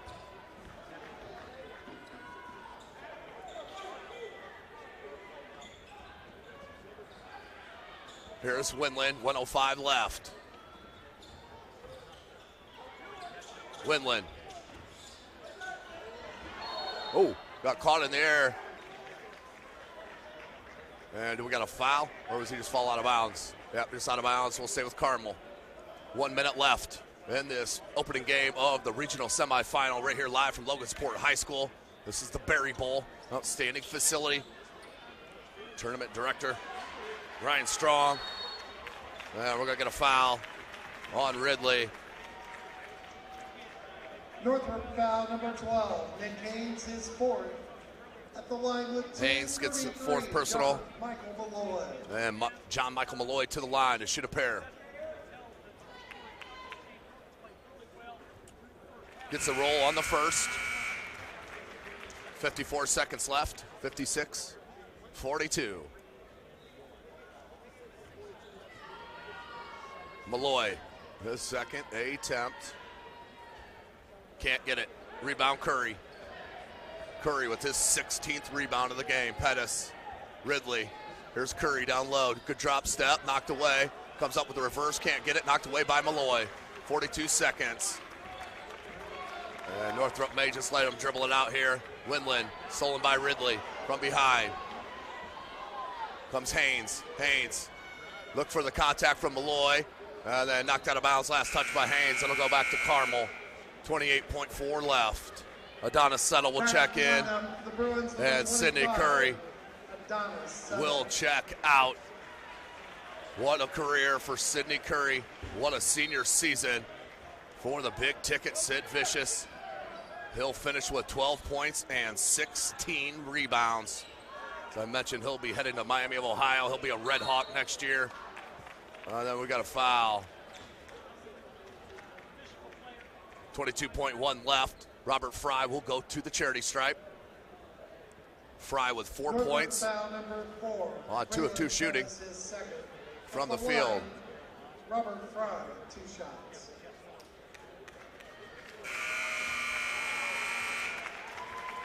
So head coach Osborne is going to clear his bench. And the Carmel fans liking what they've seen out of their club. Very slow first half if you're a Greyhound fan, but boy, did they start out with a blank to start that third. And they have not looked back. That's Fry, hits them both.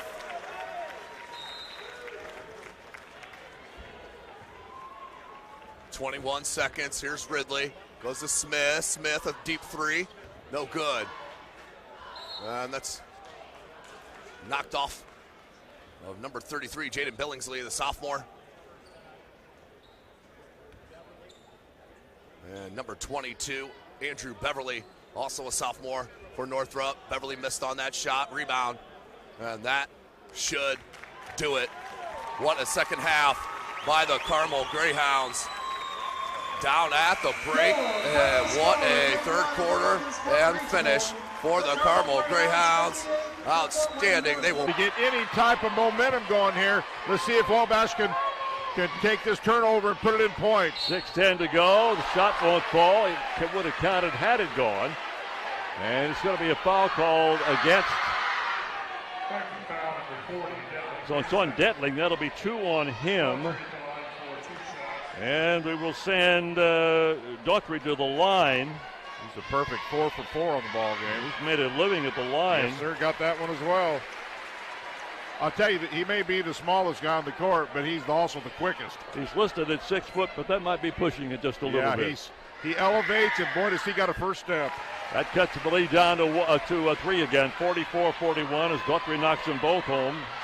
Well, Wabash 8 for 10, and if they somehow figure a way to win it, the free throws are certainly a piece of that. Trenton, by the way, with 21 points in this morning's game. 5:50 to play.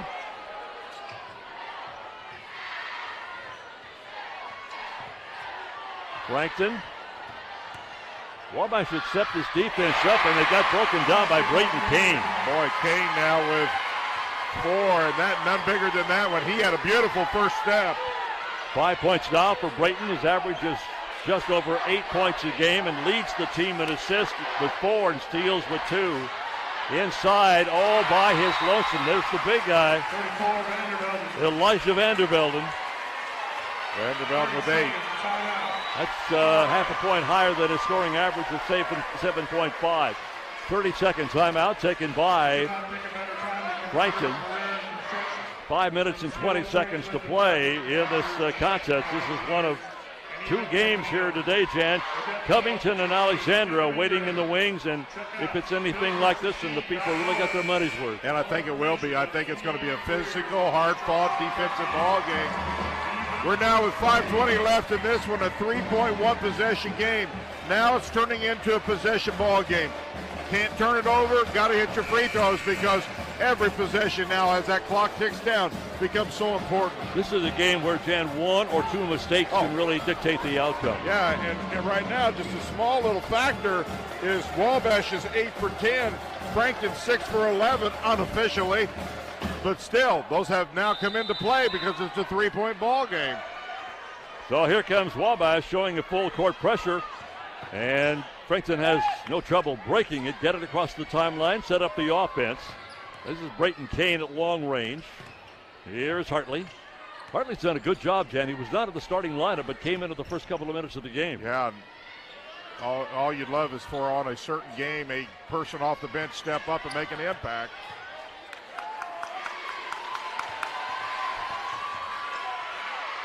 Tough shot. And the putback is up and good by Detling. Boy, Detling, 19 now, Bake. He's been solid all game. He had a 12-point total at halftime. Has come up strong here again in the second half. And a long-range three by Daughtry.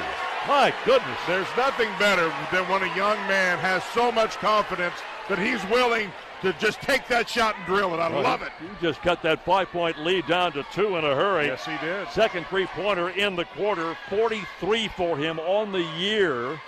He's having a terrific game. He has all but 2 points that Wabash has scored here in the fourth quarter. Boy, it's a shame one of these 2 ball clubs have to lose.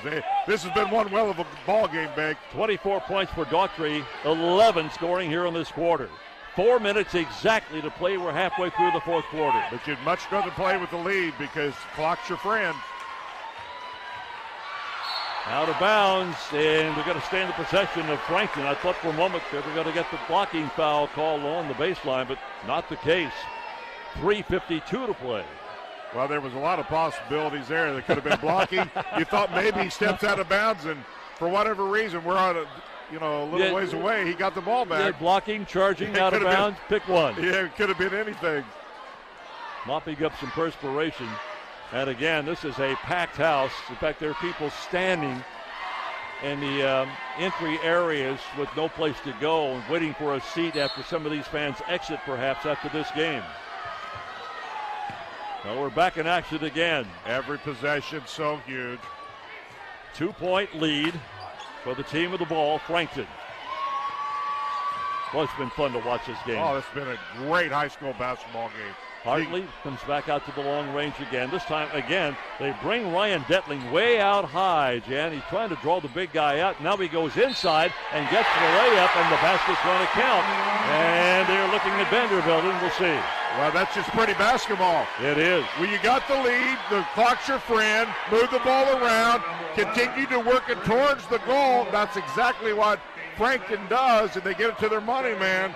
He lays it in. He's got 7 in this period, 21 on the day. Foul was on Griven, number 4 on him. And he goes to the line, to Detling, and can't get the roll. Jan mentioned 7 points in the quarter, 21, or make it 21 in the ball game. And the lead goes back to 4 again. Little teardrop out front, they got it. Daughtry again. 13 in this period, 26 on the night. Well, he has scored again, all but 2 points in this quarter for Wabash. Here's the ball knocked out of bounds. And the foul prior to the ball going out of bounds. Well, you better check this guy out. I think they got a foul, and Detling's going to go to the free throw line. You got to check him out. You have to assume that he's attacking the goal at all times. Foul was on Logan Vandervelden. That'll be his 3rd. And here is Ryan.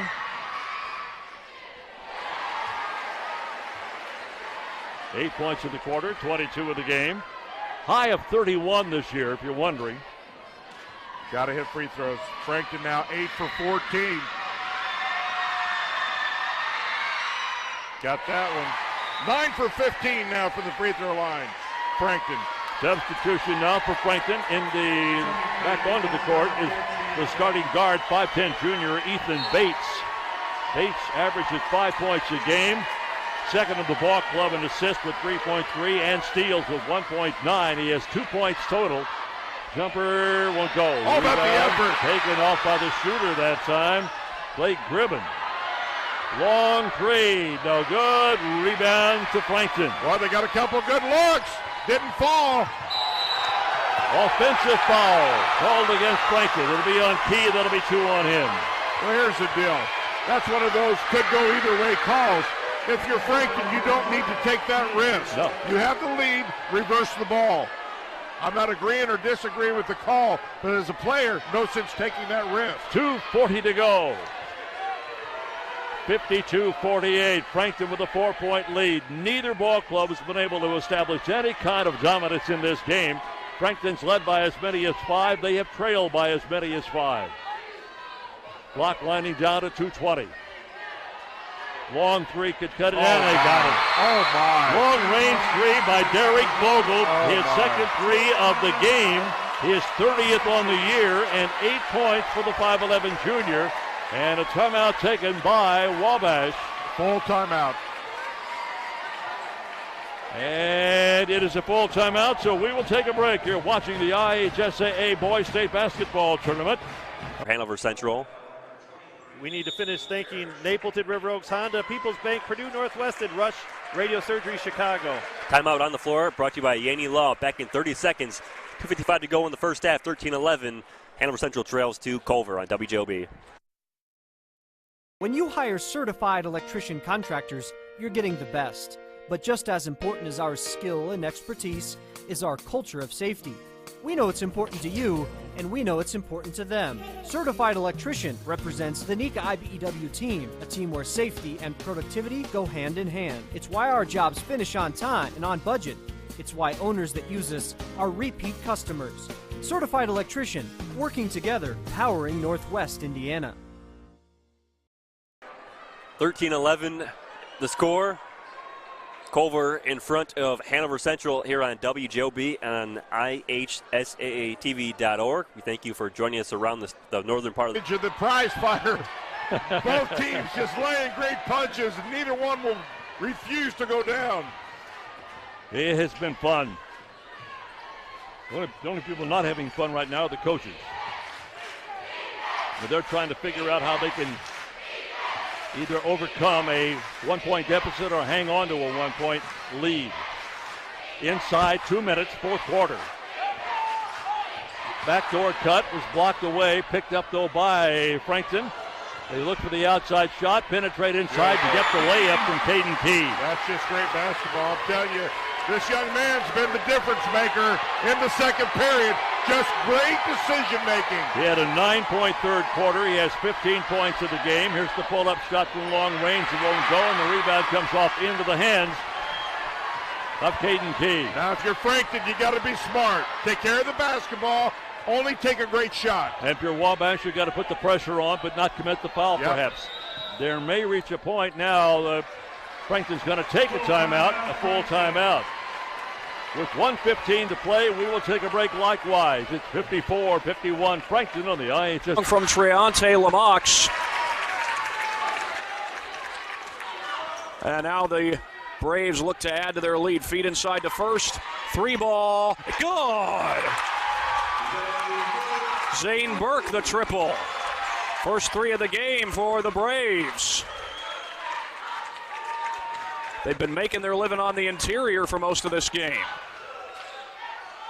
Does 21st have an answer? Not on this possession. Caleb First with a rebound.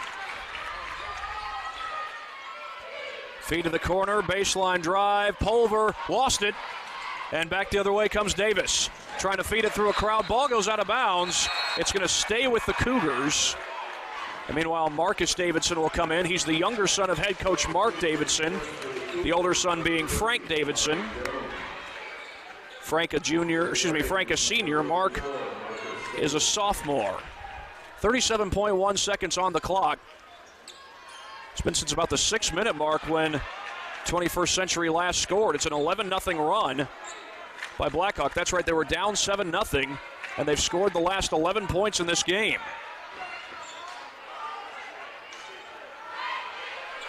It's that 3-point advantage, and they have the basketball. Frankton, as we talked about, got to be smart here. They're going to endure a lot of pressure by Wabash. Ethan Bates handling the basketball out high. Now they work the right side and set up the offense again. And this is Caden Key, the guy they want to have the ball in the hands of. And here is the foul. Foul's going to be called on Logan Vandervelden, number 4 on him. Got to be careful there, just making a foul, not an intentional. The official's going to give you a benefit of the doubt. But Wabash, I think, makes the right decision. You just got to have some clock to play around with here. All right, I'm watching Wabash. Jasper Walters will come into the lineup, I think, for the first time for Wabash. Elijah Vandervelden back out there, Jan. That's the 7th foul against Wabash, so the 1-and-1 is now in effect. And the first one is good. Bates, first time to the line, 70% shooter on the season. That's his 3rd point of the day. He averages 5. And gets 1 of 2. 4-point ball game, 55-51, inside a minute, 45 seconds to play. Still 2-possession game. I think a traveling violation, That one hurts. That one hurts. Trying to lean in, Jan, and pick up the foul and got caught on the traveling violation. Still all kinds of time. If I'm Wabash, I go for a quick steal if I can. If not, I got a foul. I've just never been a believer in letting the clock go too far down. Well, you're down by 2 possessions, as you pointed out. If it's 1 possession, maybe you can milk it a little bit longer, but not right now. Yep. Frankton gets the ball inbounds, and they quickly commit the foul. Got a couple of players to choose from. Foul will be on Jared Holly. Just came into the lineup. Here comes Jasper Walters, who came in, then went out, comes back into the lineup. And one of the reasons Walters is in there, he's a good 3-point shooter at 42 on the year. So now Detling goes to the line. And again, it's the 1-and-1. That's the 18th foul. And Ryan has hit 3 out of 4 in the quarter. Oh my, missed another one. Rebound off to Logan Vandervelden. Breaks it down 10 for 18. Long three is an air ball. Now we're inside 30 seconds, and again the foul. It'll be on Walters. That'll be the first on him.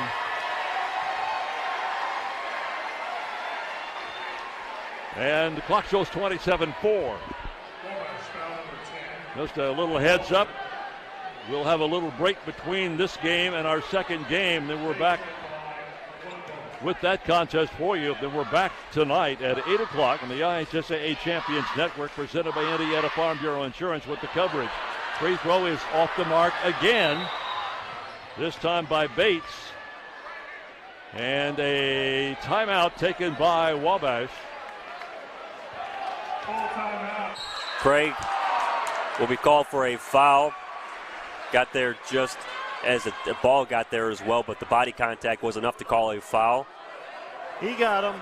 I mean, and his eyes were getting big after he saw that ball because he had two of his teammates up court.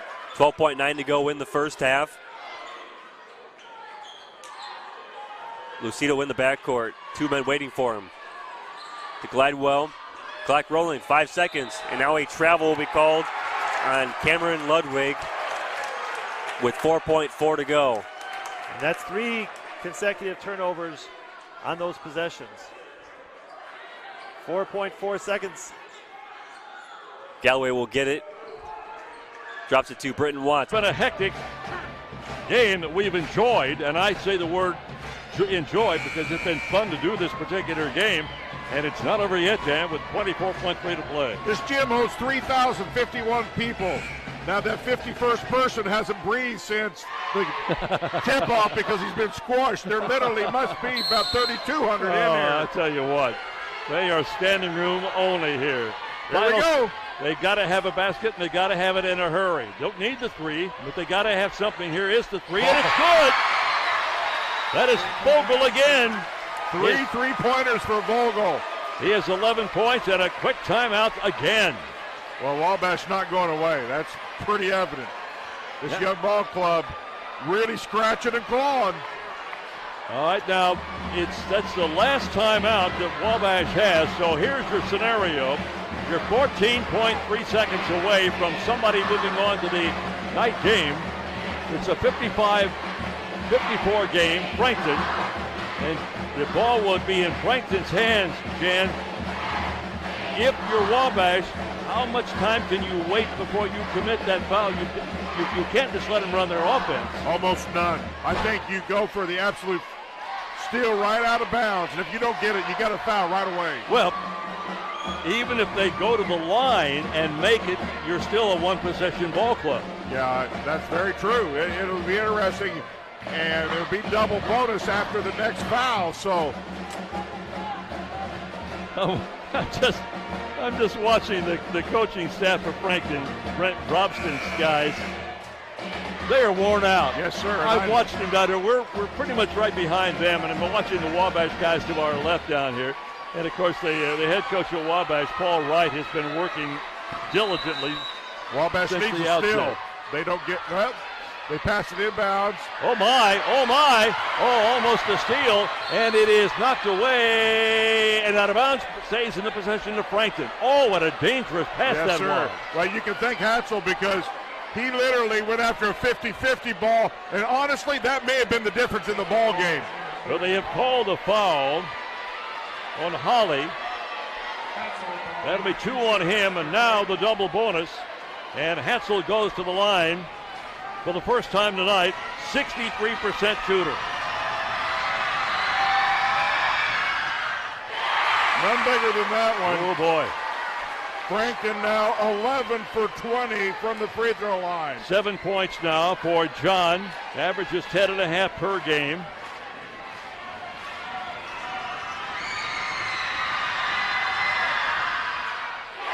So it's still a one-possession game, and Wabash is out of timeout, so they've got to go for 3. And Derek Vogel's been their big guy from three-point land. He's on the far wing. They'll take a 3 and an air ball, and it's into the hands of Frankton, but apparently out of bounds. Wabash will have one opportunity to tie this thing up. You know, they had Bogle absolutely wide open on the far side of the court, and they didn't see him, and he's the guy that's got the three-point range. All right, we're showing 0.6 of a second left on the clock. They may put some more on here. Let's see. Now, 0.6, you can dribble and shoot. Other officials coming over to the table now to talk with the. Beck, I'll tell you what, these officials did an outstanding job. This is a tough ball game to officiate. They've allowed a good flow. They've called fouls when they need to. They got a little physical. They got it all calmed down. People, unless you've officiated, have no understanding how difficult, but they made it look easy. Jan, here's what I think is happening. I think the official is merely saying to the timekeeper, are you comfortable? Yeah, they're going to talk about it. With what's on the clock. Because they can't use replay. That's not allowed. So they have got to go to the officials and say, okay, they've got to put 1/10 of a second on there. And when you're one possession down, every point something can make a difference. Well, they want to get the ball in the hands of Derek Bogle. I know it, you know it, and they know it. So number 5 is the key for Wabash. He breaks to the left wing. They go to the other side. Here's the three. Oh, it cut the rim.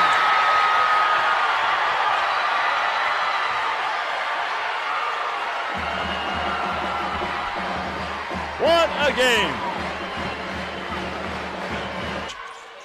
Had 2 years experience as a head coach at Lakewood Park. Stolen away, meanwhile, by Cameron Jernigan. Putback didn't go, though. Trying to get it up ahead to Clark. Can he save it? No. Out of bounds.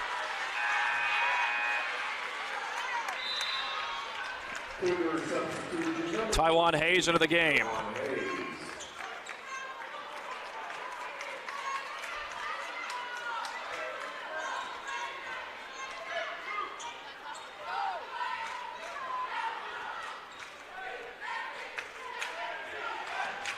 Lomax feeds to the corner. Gets a screen. Floater in the lane short. And reaching up above everybody is Abe Hicks, who, if I'm not mistaken, has had quite a good long rest. But his pass goes awry. Was it tipped? It was not.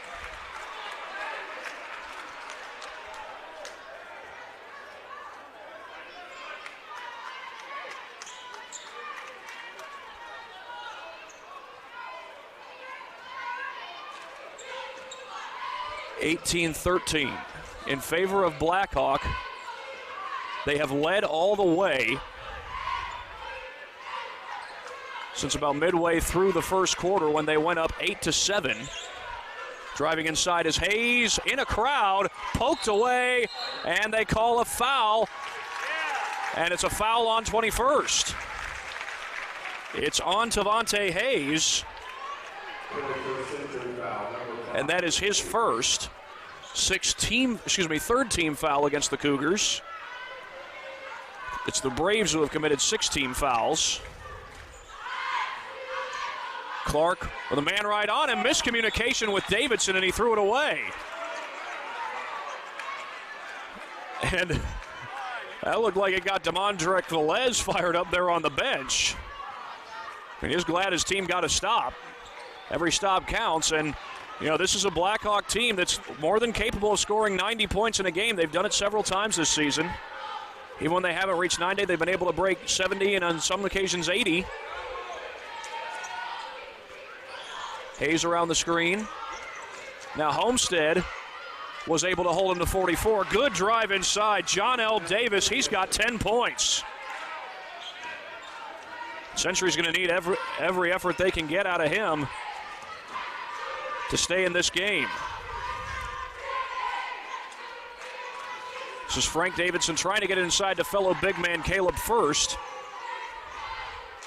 Shot fake by Marcus Davidson. Can't knock it down, and skying up for the rebound is Taiwan Hayes.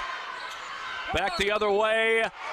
They're going to call a block. Triante Lamox. Well, the referee looked like he was about to call a charge.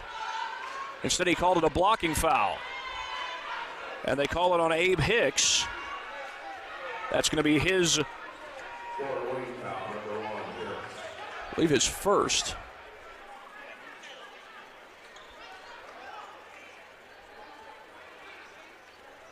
2:21 to go, and a chance for Century to cut this to a 1-point game.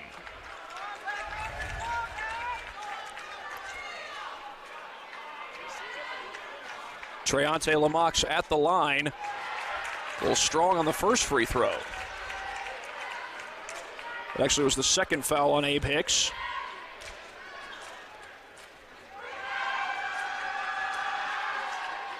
Second one is good. And Treonte Lomax has 3 points in the game. It's a 2-point game in favor of the Braves. Davidson was thinking about pulling up from downtown. Hicks, did he lose it off his own foot, or was that off the foot of Lomax? It looks like they're going to say off the foot of Lomax. Blackhawk will keep possession.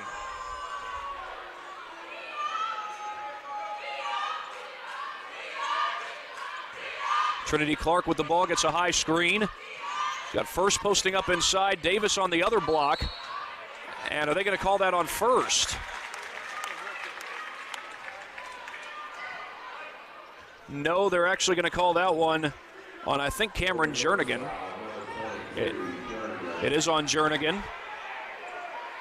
It's only the 4th team foul, so no free throws. Loose ball, who was it off of? They're going to say off of 21st. Rodney Williams is not happy about that. Well, I can tell you what he's saying, but he just got his wish. I was going to say, he's got to be saying, I saw that go off of number 32's foot. And the officials just changed the call. Less than 2 minutes to go and a chance to tie the game for the Cougars. Lomax looking to drive against Hicks. Pull-up jumper trying to draw contact. And Davidson grabs the rebound against the double team. Davidson wide open, knocks it home. Can't be much more wide open than that. Marcus Davidson has made all his hay from beyond the arc so far. 21-16 backing inside as Davis. Long three, Lomax too strong. And I think that hit the rafter, well not the rafters, but the bars above the backboard, so that's out of bounds.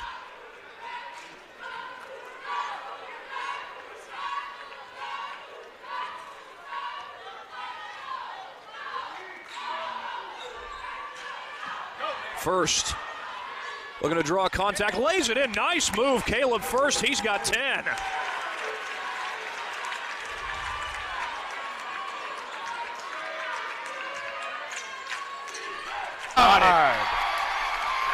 If they do that all night, it's going to be tough.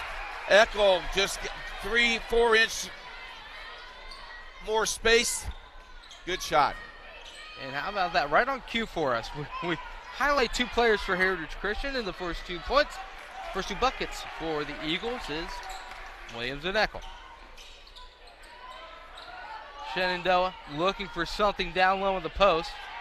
Back to the well, nothing going. The leading scorer is Andrew Bennett as he fires up the shot and nets it.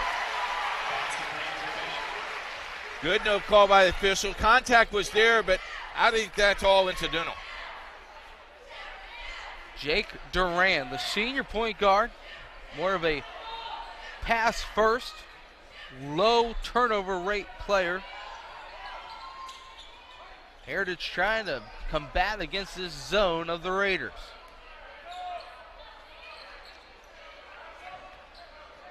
Both teams value the basketball, will take good shots and not turn it over.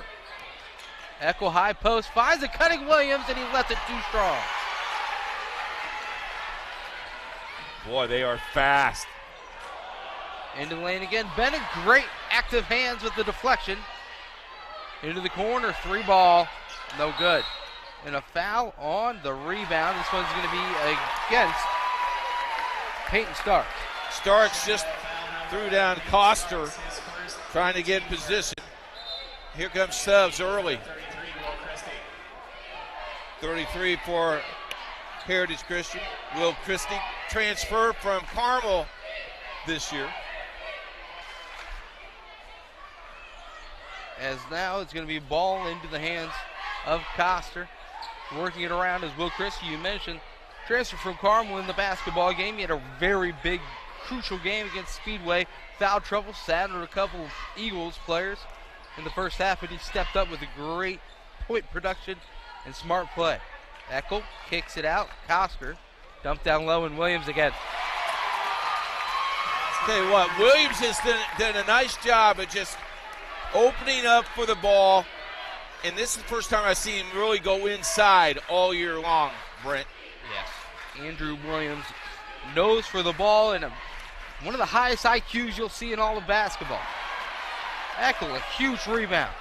A little bit of an advantage as one player is back, and Eckel travels. So what I do? Well, you took 3 steps. He had the opening for a second. Yeah, he did. The defender fell down, but as you mentioned, Keith, you gotta put the ball down or come together and little floater. Little floater. Little floater. The Raiders, Shenandoah, 24-1 on the year. The drive by Andrew Bennett. Kicks it out, deep 3 again. This one's gonna miss by Kinsey. They shoot the 3 ball extremely well. Something to continue to monitor. And deep 3, Will Christie. This time it's good. Christie knocks it down. A quick timeout by Dave McCullough. From the Great Western Forum in South Bend, Indiana. 3, right side made here by Luke Barrich right in front of his own bench for Hanover Central. Great shot. That's his first points of the game. 28-16. Timeout called by Klaus right away. Coach Klaus of Hanover Central. We'll thank our sponsors. Thank NIPSCO, the presenting sponsor, Community Healthcare System for prevention and treatment of sports injuries or improving performance. The professionals at Community Healthcare Systems Concussion Clinic and Sports Medicine Program can get you back. Deep 3, and Will Christie is the one player that if you talk with Coach Corey Jackson of Heritage Christian, he's going to tell you he's kind of a key. He is a player that has slowly been developing and adjusting to the new team, yet this is his senior year. It kind of reminds me of a graduate transfer in college basketball. That 1 year you're trying to make your mark as you leave and leave your legacy at the school, and that 3 is a great start to this regional game for Will Christie. Ball is worked back around, and it looks like a couple of subs as Jackson Campbell, the 6'1 junior, comes into the ball game for Shenandoah. And for Heritage Christian, it is Reese Johnson, and a big drive, and the lay-in is good. Drawing the foul against Reese Johnson, who just checked in for the and 1. Took the ball off the dribble, did a nice job.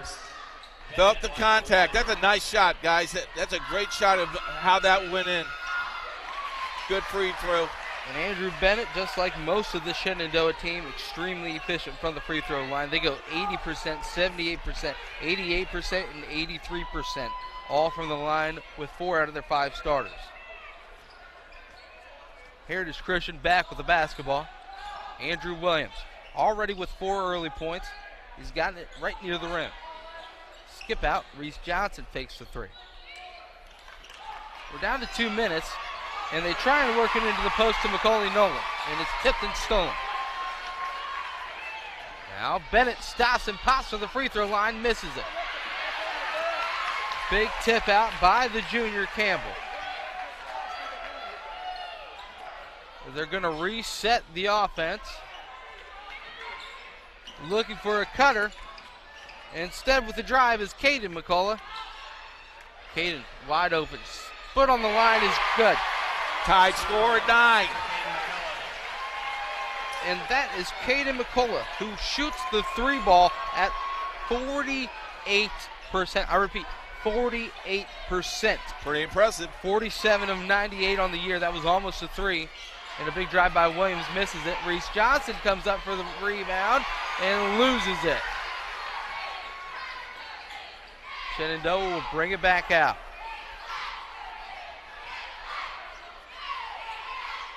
Raiders back on offense. Caden McCullough kicks it back out. Jacob Kinsey with the spin, and a walk will be called again. Got a score down in Martinsville at the end of 1. Indy Met 8, Bloomfield 4. Indy Met held the ball 4.5 minutes in the first quarter. We've seen that before. Yeah, it's just further emphasizing why We need a Indiana shot clock. high school basketball needs a shot clock. No, keep it the way it is. I disagree. Back come the Eagles. This score is knotted up at 9 apiece. Neither of these teams are holding the ball for multiple minutes. Williams, Christie, back to Coster. Coster almost loses the echo, right place, right time. Strott is too strong. A lot of contact underneath the rim.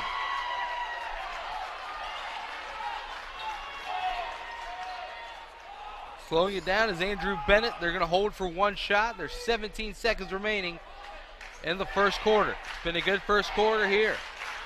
In game 2 of the regionals, victor of this one will take on Northeastern in tonight's game. Fake shot on the baseline, 2 is good. Hayden McCullough knocks it down and takes a 2-point lead. 10 points for Dominic Lucido. Burt, that's third on Burt. Something to just keep an eye on with 2:48 left in the third quarter. Back in comes number 21, Dylan Keonts.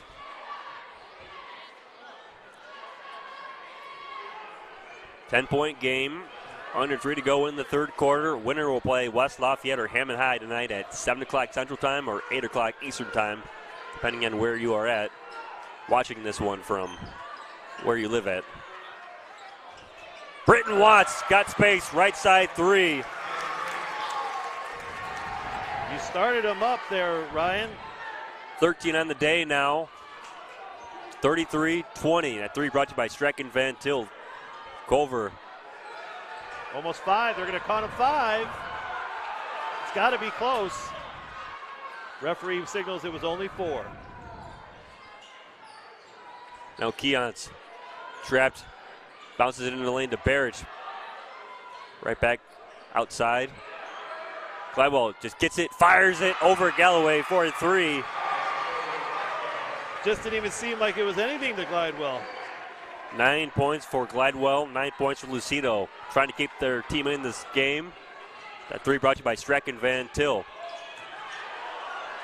Now Galloway to the basket, stripped on the way up off of Hanover Central.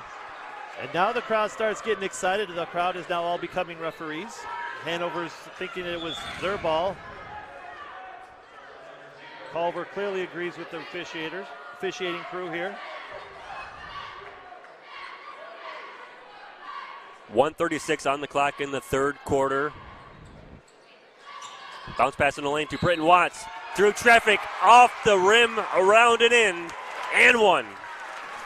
And if you're Hanover, you've got to stop that defense. All Britton Watts did was curl around from the free throw line to the low block, got the inbound, went up, and fouled. 35-23. 1:33 on the clock in the third quarter. One more free throw to come from Britton Watts. Seems like he's been at the line a lot today. Just a few times, though. He's 3 for 3 from the line. 16 points. All after I said he was having a quiet first half. Right, and well, he didn't score until, I believe, 2 minutes left. That's a turnover. He slipped for Hanover. Who was that for Hanover? I've got Coots, who just overcommitted one way, couldn't stop his momentum. And now Craig is out for Culver. There's a couple substitutions, but I'll let you reset them. Yep, 12 Anthony Go back into the game for Culver. And also Jordan Freeman back in. So you got Freeman and in the game for the first time tonight for Culver. Number 5, Nicholas Gravenites. There's a breakaway. Galloway lays it up and in. It was just a go. It was a go route. And Galloway got it. Here's a 3 back the other way from Lucido. All the way down, comes back out. And now a breakaway for Galloway again. He's going to go high up for a dunkaroo! Boy, he can get up. 40-23. He can get up. We'll mark that one down for a replay as well. Under a minute to go in the third. Getting away from Hanover Central, it feels like. Missed shot Gravenites rebounds it for Culver. Hanover just needs to settle down a little bit. Got 34 seconds left. Now Galloway feeling it. Back-to-back possessions. Reverse layup, missed that one. Ball is tipped around, battled for, and it's out of bounds off of Culver. A little bit of a heat check right there on that reverse layup by Galloway. Almost went in. And Culver was going, put him down for good. They didn't want to give him any breath here, and now they're going to pick him up full court with just over 26 seconds. Inbound play goes to Hanover Central, down by 17 points, needing a bucket badly here down the stretch of the third quarter. Barrage in the right corner gets a screen from Babuziak.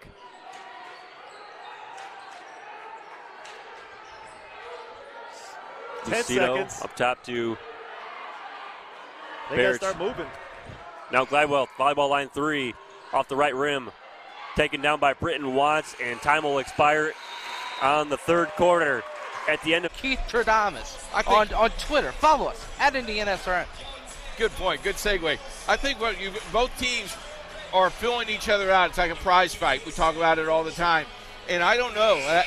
Someone's got to get in a rhythm. It just seems like the game is not in anybody's rhythm right now. And, even though Shenandoah's up by 2 points, there's no rhythm to the game quite yet. There really is, and as you look at the Shenandoah starters, all 5 average double figures. Right now, Starks has the 4, 5 for Bennett and 4 for Caden McCullough. So all their points are all from their starters. A little bit more widespread, and Heritage Christian got the 6-man Will Christie on the scoreboard with that deep 3. Echo, almost a pick 6. Instead, another close over and back, but it was deflected, the right call. This crowd, kind of like it was in certain stages of game 1. Sitting there, brewing, ready, marinating, if you will. Ready to explode.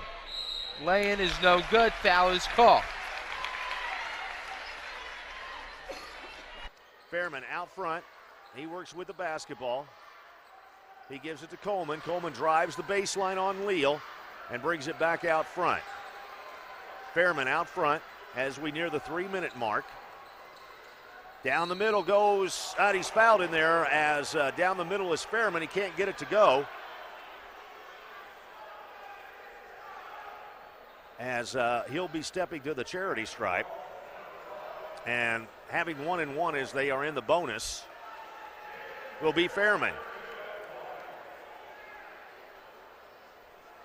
32-18. And at the charity stripe will be Fairman. Rowland picks up his third personal for the Panthers. That's his third. First one on the way, and it's good.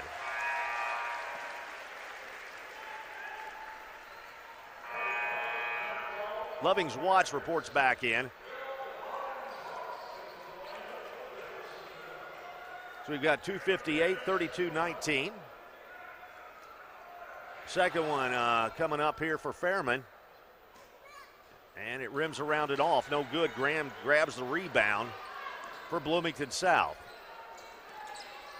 And we come back down the other way. Leal works with it. And he gets it in the corner. Ball knocked out of bounds, and it belongs as Bama loses it. And the ball comes back to the Jeffersonville Red Devils. And now J.R. Holmes wants a timeout. So Bloomington South takes their first timeout as a little concerned about some of the sloppy play here the last couple possessions for the South Panthers. They lead it by 13. We still have 2:43 to go here in the second quarter of action. And, hey, it's lunchtime. Pizza King Pizza tastes awful good right now. It's an Indiana tradition, just like this high school basketball game. Two great locations on 10th Street in Jeffersonville. Call for a pizza right now in Jeffersonville at 812-282-8286. That's 812-282-8286. And don't forget about the Pizza King station on Charlestown Road. That's right off 265 in New Albany. call for that great Pizza King pizza at 812-945-4405. Indiana High School basketball and Pizza King pizza. Two great Indiana traditions. Pizza King in Jeffersonville, 812-282-8286. And in New Albany, call 812-945-4405. We're back to action. And working with the basketball, Jeffersonville, that's Coleman. Coleman takes it in the middle, lays it up, and what do we have? It looks like a foul going to be called on Bloomington. That's going to be the 10th team foul. It's going to be a foul called in there on Graham, and that is Graham's second personal foul. And at the line will be Trey Coleman, as he will get 2 shots as he was in the act. Doesn't matter, as now the Jeff Red Devils are in the bonus, as Coleman's first free throw is way off. Reporting back into the basketball game, that is Jordan Meeks. Meeks reports back in. You are Shenandoah, you want to go at Andrew Williams. Pass down low, and they're going to get a foul on Jake Durant. Tell you what, they're really looking to go inside. Size difference. That's something that this Heritage Christian team does, is they switch all screens. And they will put Jake Durant on a bigger defender if need be. A great out-of-bounds play, has a man wide open under the basket. Great recovery by Jalen Williams. And they reset the offense, taking some time off the clock. Andrew Bennett, drive and kick. Wow. Big time basket. The first points for the senior. And the lone starter, Kinsey hasn't scored yet. And he knocks down a 3. It was Coors. Now Williams blocked at the rim, gets it back, tries to stick it and can't. Euro, and Kinsey almost loses it. Into the corner. Now baseline 2. Miss. Duran with the rebound. Fires it up. Arterburn has it stripped. Gets it back. Gets blocked. Williams! 4-point play! How about that? Andrew Williams, the senior. The aggressive play of Heritage Christian, never letting die. Andrew Williams sets his feet, gets contact, and releases the ball. Wow. At the line, a chance at a 4-point play, the effervescent 4-point play, the mystical 4-point play. And Andrew Williams, 81% from the line, shows you why. You know, you look at the score, and it's 18-17, but the Eagles have just routed back a pretty good run here. Huge run for Heritage Christian as they are back down by 1. Just like that. Shenandoah, Milk, tick, tick, tick, with the ball. Yo-yo, nothing going on this trip. Down low to the post, Williams with the 3 fouls. Pardon me, with the 2 fouls, does not want to pick up the third. Eckel helps from behind, and Keith, this is the 4-point play. Yeah, watch the finish of this. Williams sees that, gets knocked down, and then gets up. Come on, let's play. The intensity, you know what?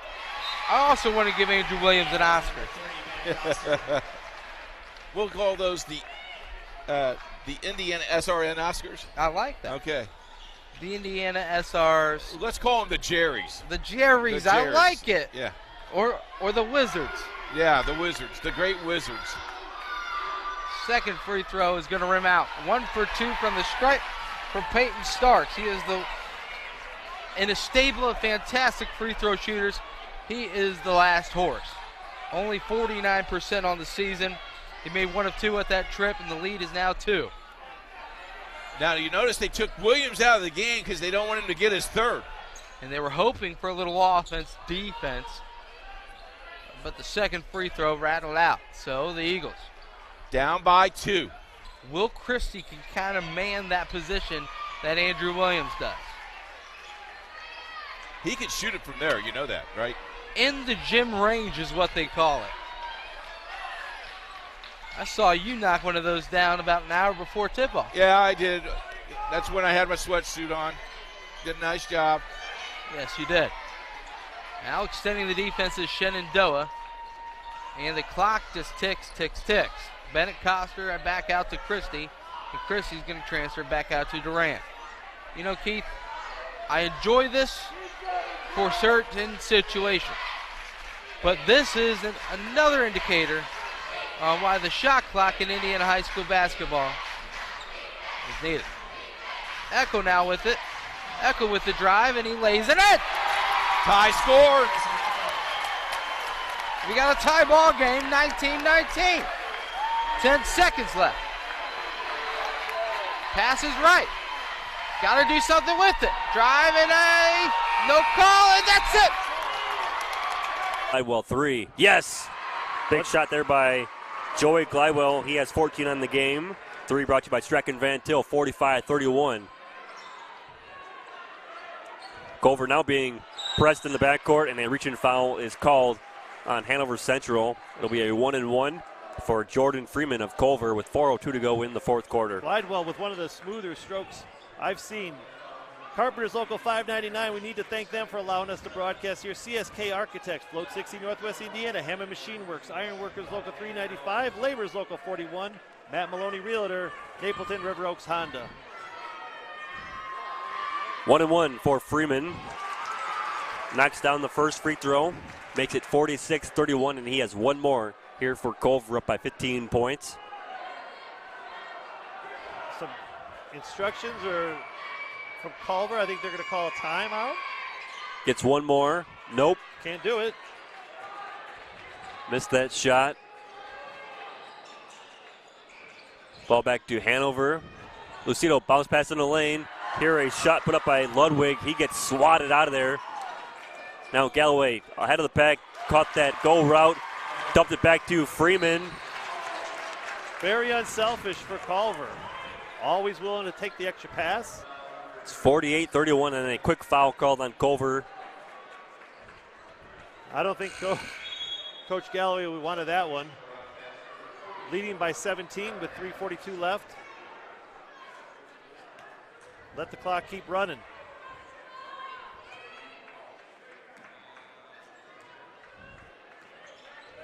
Barrage being guarded by Galloway, gets a screen from Mathias.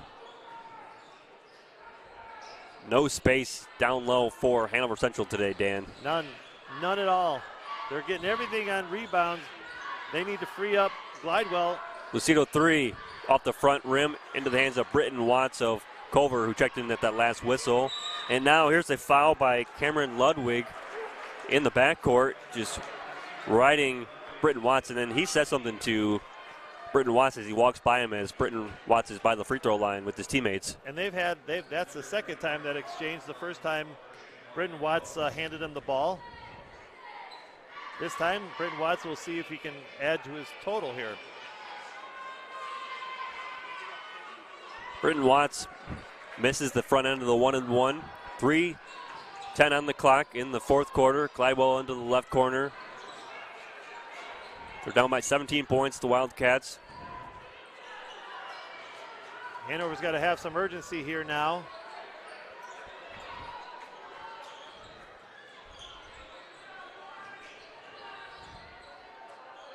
Shot block that was put up by Barrage.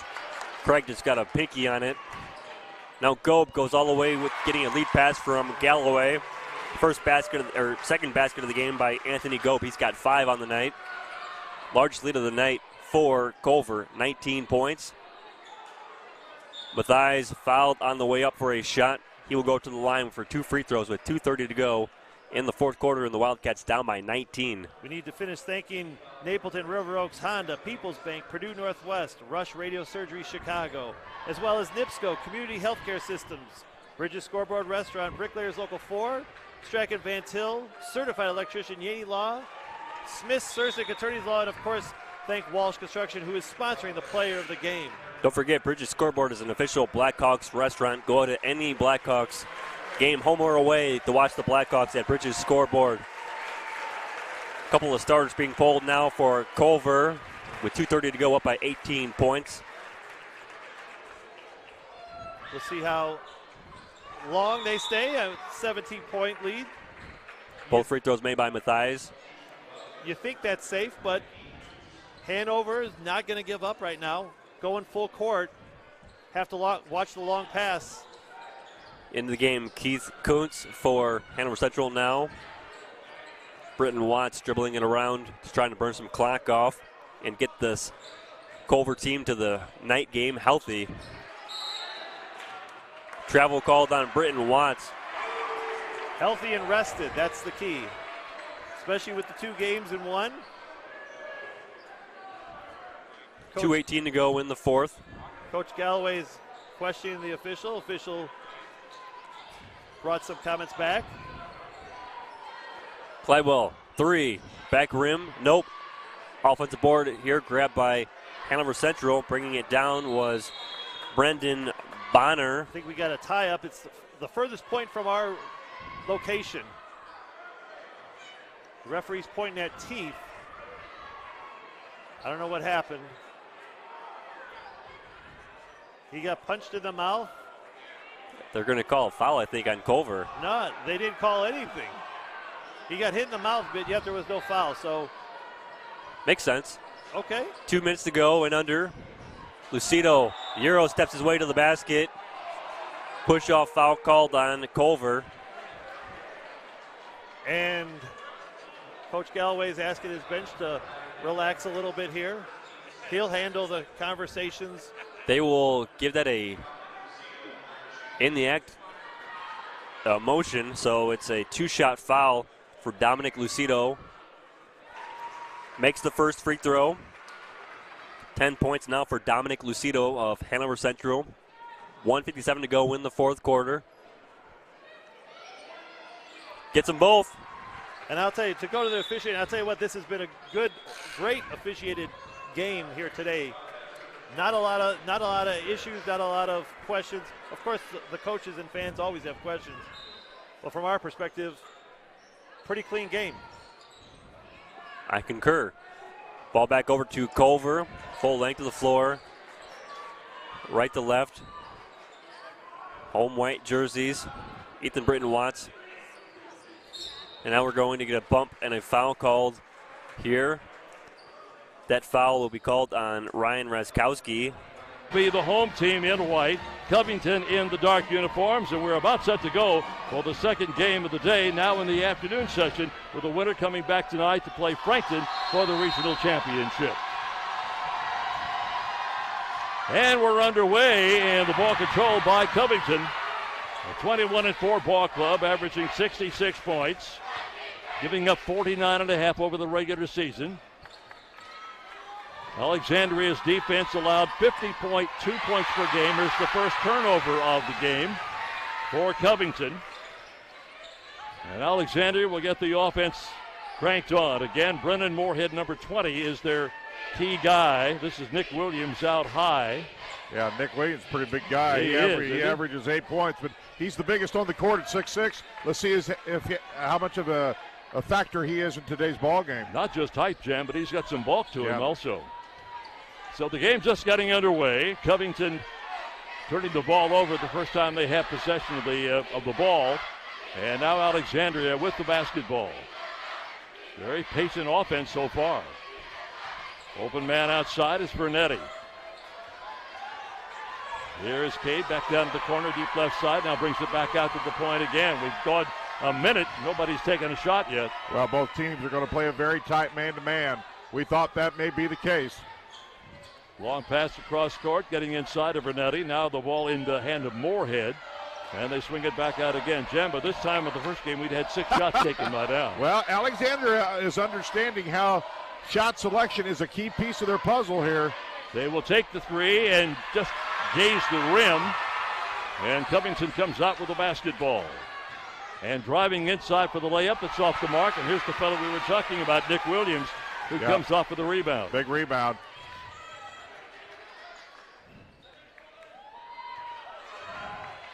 And again, we are standing room only, people standing in the entryways with no place to sit down for this game number 2. Here's the long 3 that's no good, and the rebound is taken off inside by Colton Brown. Brown is their top scorer at 14-3, averages just under three rebounds per game. And our first foul of the contest. Well, down at Alexandria's end of the court, they're very patient on their offense, really worked it around. They settled for a long three. And once again, like we've seen in game one, when you shoot those long threes and miss, it usually means no second opportunities. Foul was on for Nettie, by the way, the first foul of the game. Couple of minutes gone, another turnover on the part of Covington. Alexander, not a great look that time. Should have probably pushed it back out. Here's the little teardrop that will go, and the rebound again fought for, and again another foul. And this time it's going to go against Covington. Well, Nick Williams is making his size felt early because he's got great rebounding position, and the more he can do that, obviously, the better for Alexandria. Foul is on Pinkerton, number 1 on Logan. And we're 2.5 minutes into the first quarter and no score.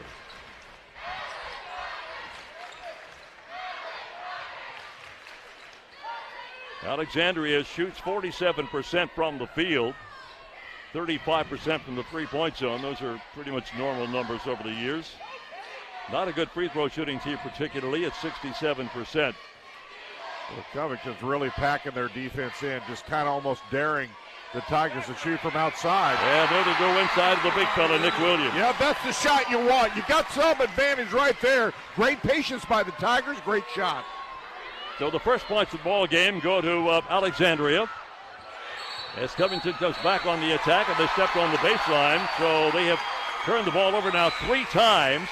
A couple of subs coming in now for Covington. Number 12, Ethan Engel. Number 4, Keaton Fry. Fry is a 5'10 senior, Engel a 6'1 senior. Well, we talked early that both teams are somewhat young, only 3 seniors on both ball clubs. Covington not getting out to a real good start. We say that, Jan, and yet it's a 2-0 ball game. But you're right. For a team that shoots pretty well so far, Alex defense is keeping Covington in check. Well, Covington's big problem early on is they've turned the ball over on 3 possessions 3 times. And now Alexandria returns the favor with their first turnover of the ball game. Yeah, this is still with the basketball. A lot of contact down low, no call. Deep 3 instead is going to miss off to the left. Almost saved from out of bounds, but it'll be back to Heritage Christian as they play defense for 43 seconds, and they got it back. Andrew Williams talking to the official. The official says there's no harm, no foul. Both of you went for the ball. Both of you knocked down. Play on. The Eagles back with it. Coster splits a double team and kicks it back out to Durant. It looks like a little bit of a 1-3-1 half-court zone. Try and really distract the Heritage Christian Eagles at the top of the key. As Durant, they're working it around. No touch yet for Williams. They tried to find it, and instead it's going to be stolen. And a pass down low, the lay-in is good. Andrew Bennett, the beneficiary of the fast break, and the lead back to the Raiders. Yeah, you don't need to make that pass. That's a very long pass. You got to make short passes than that. And now a very compact zone, really trying to take away that post play of the Eagles. You can tell, Keith, as they were probably trying to do what you thought they would do, and that's working into the post. The Eagles now with it. Back left to Coster. You know, you knock down a couple 3-pointers, you get that release. Here's Williams. Wow. Andrew Williams has found his shot. Remember, it wasn't about 2+ weeks ago, and he was shooting around 17% from 3-point range. He's knocked down the 2 that he's attempted, and his percentage is all the way up to 29%. Deep 3, Shenandoah with the response. Andrew Bennett with a little 5-0 run for his team to begin the second half. So the Stars are beginning to shine here in the second of 2 games of regional play. Championship tonight at 8. Now a dish down low. I don't know how that pass got to Harrison Eckel, but he's going to head to the free throw line for 2 free throws. Evan Coors will be the fouler on the play, and now it sends Eckel to the line, a 62% free throw shooter. key here is to keep knocking down free throws and staying in the close vicinity. Knock down the first. First is good for Andrew Williams. Pardon me, for Harrison Eckel. Well, they're twins. They're very close. Eckel a chance to tie the game back up at 24. And he's going to leave it short. Rebound taken in by McCullough. Neither team has really tried to get anything going in a fast break type variety unless it comes off a bit of a run out. Instead, Shenandoah will relax back of the half-court offense. Great job defensively responding, but a big move into the lane. Shot is going to be missed, but high up for the rebound and kick out. Almost thinking about stepping into a three was Evan Coors, but a great offensive rebound by Peyton Starks. Back left side to Andrew Bennett. Bennett's going to step into a three, and he nails it. And a foul underneath the rim, so they're going to keep it here. So the three-point basket counts, and now a baseline inbounds for Shenandoah. A chance for 5 or 6 points on this one trip. And Andrew Bennett is really playing well. So the ball will go out of bounds. They're going to count the three. 27-23 now the score, and they're going to get the ball inbounded. The shot in the lane is no good, but 2 free throws are upcoming. Now, the official called a timeout. They put the ball in play. So now there's no basket there. Timeout by Heritage Christian. Okay. So we're down to 1:35 to go in this opening period. 8-5 your score, with Covington coming from behind to take the lead right now. Covington in the dark uniforms. Alexandria in the home whites right now on the scoreboard. Hensley, no. Rebound batted out long range, but they may get a foul on Metz. Yeah, good check out that time by Covington. Got the over-the-back call. If you check out hard, you've somewhat put some pressure on an official to call. There's a difference between behind the back, on the back, over the back. If you're on the back, that's a foul. Just because you're behind somebody, you have a right to that space as well. That's the first foul on Metz, who averages 7.9 points, but perhaps more importantly is their top rebounder. And they don't get a lot of rebounds individually, Jen. He has 4.5 rebounds per game, and he leads the club in that category. I get tickled a little bit. Sometimes fans get carried away just because somebody's behind someone. That doesn't necessarily designate a foul. There's got to be contact from behind. Heading toward 1 minute to go on this first period of play in game number 2. Here's the three again. This time nothing doing. And the rebound yanked down by Sam Hensley. Hensley averages 3 rebounds per game, by the way. Leads the team in steals with 2 a game, and second in the assist category at 2.8. Inside a minute. Low-scoring game. Yeah, my pen was smoking by this time of the yeah. first game. It's actually relaxed right now. Yeah, the first game was just a frantic affair. Both teams really, patience the key word here, I think. Really trying to find the best shot selection they can manufacture here. Inside 30 seconds to go in the first quarter. And they'll bring it back out with Ryan Metz in command out at the point position in the center circle. Now we're inside 15 seconds to go in the first quarter. This is Metz on the far side, coming back over now to Cade Bernetti. Now they lob it cross court, 2 seconds, 1 second. They get the shot away and it's no good. So a look one. Andrew Bennett now with 10 points in the third quarter. Having a brilliant basketball game up to this point with 17. Jake Duran left side. Bennett Coster will fire up a 3 and it's going to miss. Rebound tipped and taken in by the Raiders. Looking to run. Saves it from out of bounds. Right back to the Eagles. Coach McCall is asking him what he's doing. Why are your sets in a big hurry? You know, they haven't been that fast down the court all day.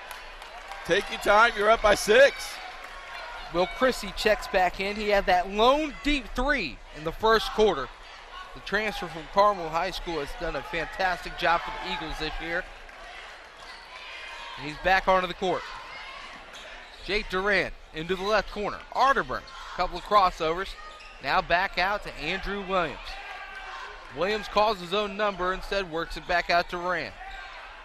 Three ball again. This one's high off the back of the iron. Rebounded, now the run out. Andrew Bennett. Game is a little bit fast for Heritage. They need a big-time play here as this Shenandoah crowd, and I tell you what, Shenandoah has the Northeastern crowd going for them. It's the loudest I've heard them out there all day. Tipped out of bounds, last touch by Shenandoah. It's going to stay with the Eagles. Very, very loud. Baseline inbound. Jake Duran will be the trigger man. Finds Echo. Echo straight up, too strong. And a foul on the rebound. It's going to be against, it looks like, oh, it will be against Andrew Williams. Andrew Williams picks up his third. And now a chance for Shenandoah to go up by double figures. Tell you what, if you're Shenandoah, take the time off the clock as well. The Raiders, 24-1 on the season. And a drive, lay in, good. Nope, foul on the floor, I believe, is going to be the call. Yeah, they're not going to call it. They're not going to count the basket. Yep, It's foul on the floor. Yep. And this one is going to go against Jake Duran, his second. Ball's passed in bounds. Now a dump down low. Post move. Andrew Bennett thought about it again. Instead, McCullough three ball short. Long rebound out to Andrew Bennett. How about every player at Heritage Christian blocked out but forgot to get the ball? Tough. Shenandoah, I tell you what, they're playing very, very well. And Andrew Bennett has been playing like a star. Goes baseline. Hangs in the air and gets fouled.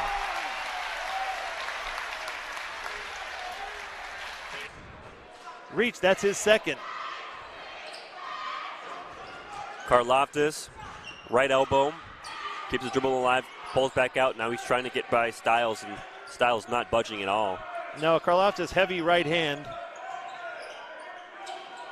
3:30 and under in the third quarter.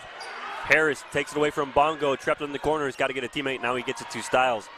Stiles trying to run it up the floor. Tried the dunk off the back rim, but it comes all the way out to Harold Woods by just coincidental play. Woods had just turned around and the ball came right to his lap. Stiles wanted to put it all over Karloftis. He wanted to say goodnight, West Lafayette. He wanted to put it all over, and Karloftis was defenseless. Ronald Harris was fouled after they had an extra opportunity to score. As it was a 14-point lead at halftime, and they've only got 1 point off of it. As Jeff sets it up out front. Mason with the basketball. He comes back over to Jones. Jones goes over to Mason. Nice play. Mason is fouled. He'll have a three-shot foul. He's knocked to the ground out there. That was a fine play, though. And I believe that was on Lee, and if it was, that's number 4 on him. Just it is. A silly foul. That was a silly foul. That is the 4th personal foul on Leal, and he's standing over by Coach J.R. Holmes. Yeah. Nothing yet. Well, they're getting ready to. Somebody's coming in for him. Bomba's getting ready to report in. First one by Caleb is good. Caleb Mason, a 5'8" junior, comes in averaging a little over 4 points a game. Well, if he can hit these two, it gets it down to 10 points. And there's 2 of 3. Let's make it a trifecta here for Caleb Mason, and he'll step back to the line and have one more.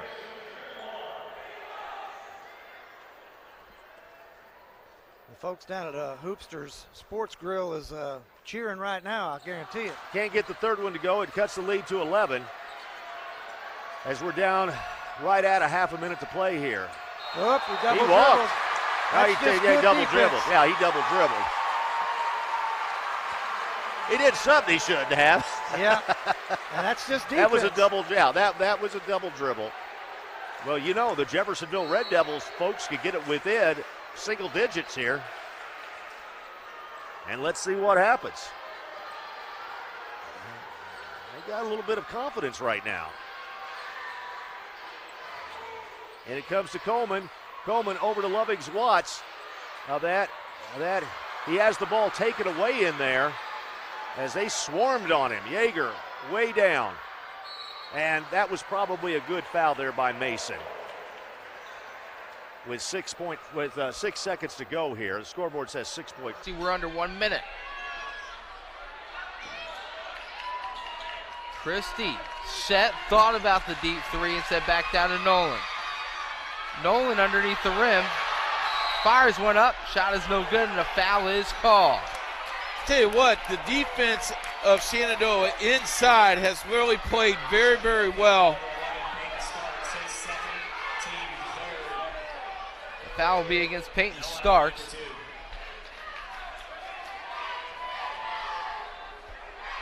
Macaulay Nolan has not attempted many free throws on the year. He does sit at 50%. Into the ball game will be Cameron Grady.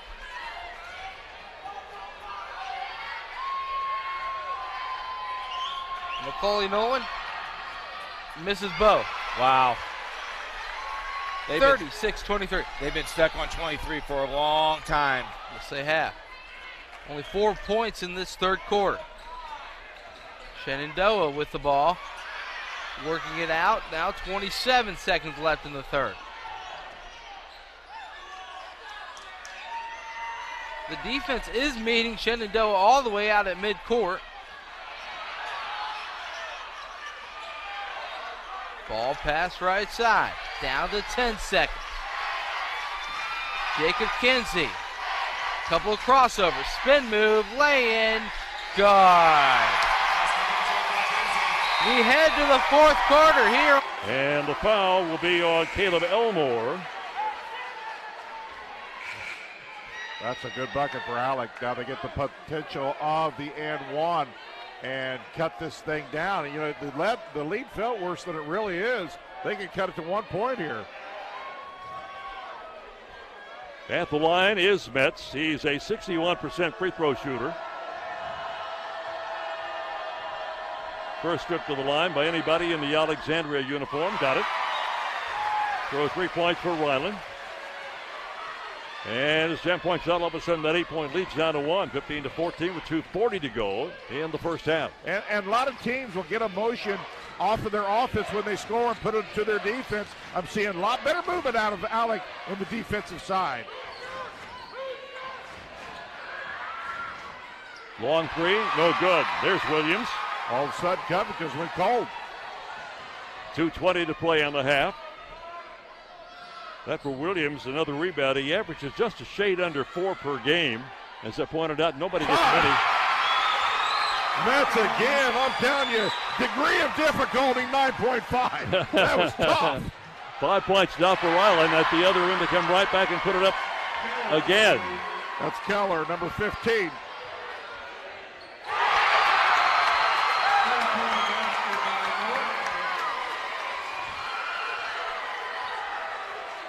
Keller with 5 points, and I missed who got the three, Jen, as we were hustling down through there. It was by Moorhead, number 20, Bake. All right. Both teams starting to pick up the pace here a little bit. Moorhead now with 5 points with that three-pointer.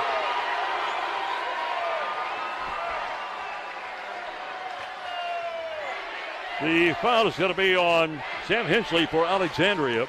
Number 1 on Sam.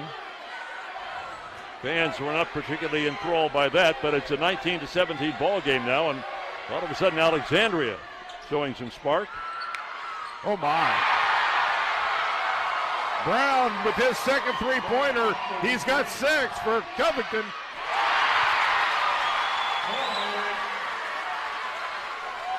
Moorhead again.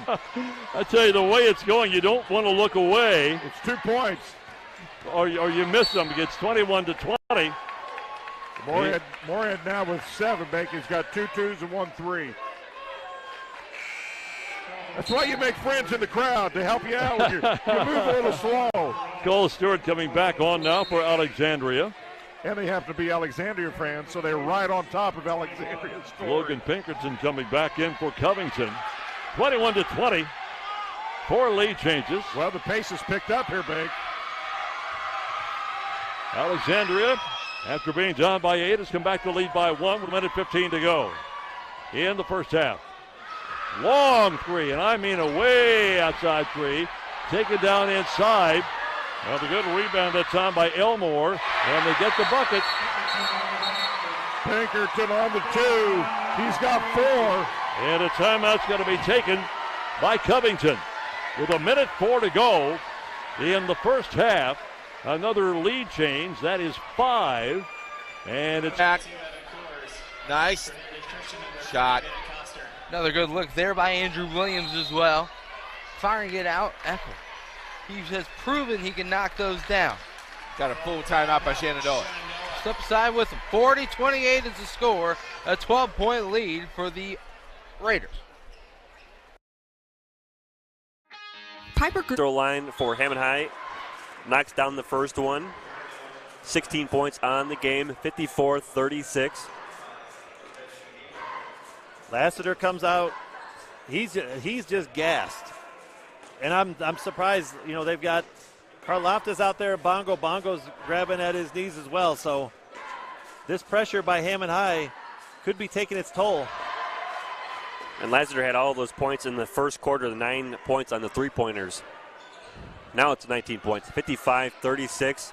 They get past the full court pressure. Karloftis went down the right side of the lane, missed the shot, foul on the floor on Hammond High with 6:53 to go in the fourth.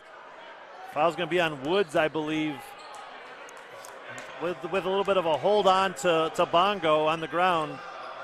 Ball out of bounds to West Lafayette underneath their own basket.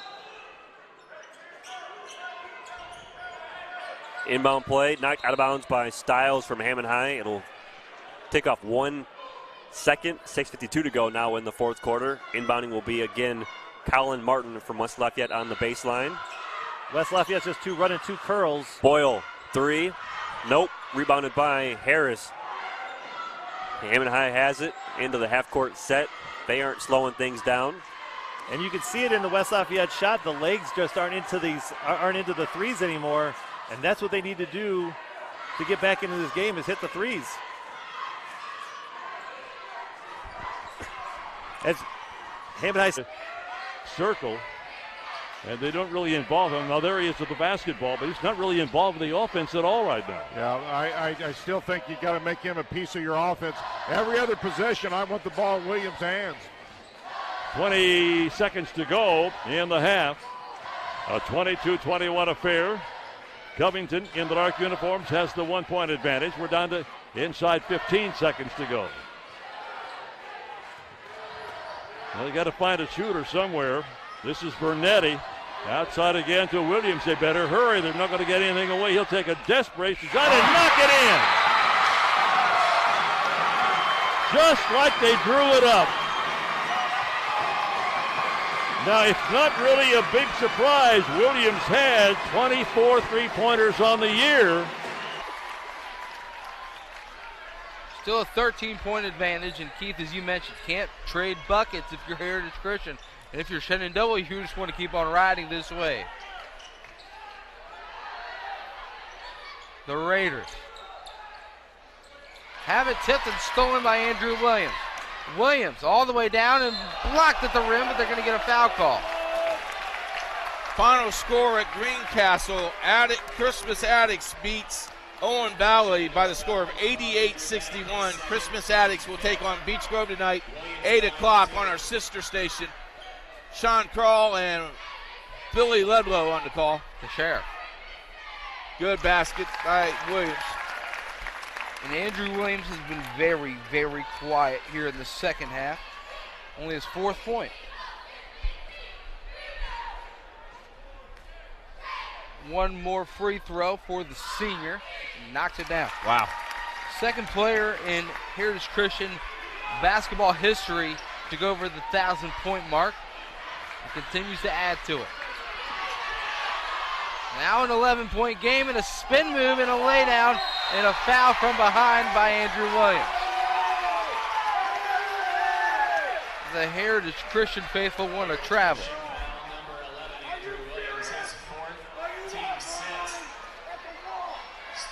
At the free throw line, though, is Peyton Starks, a 49% free throw shooter. He went 1 for 2 his last trip at the strike.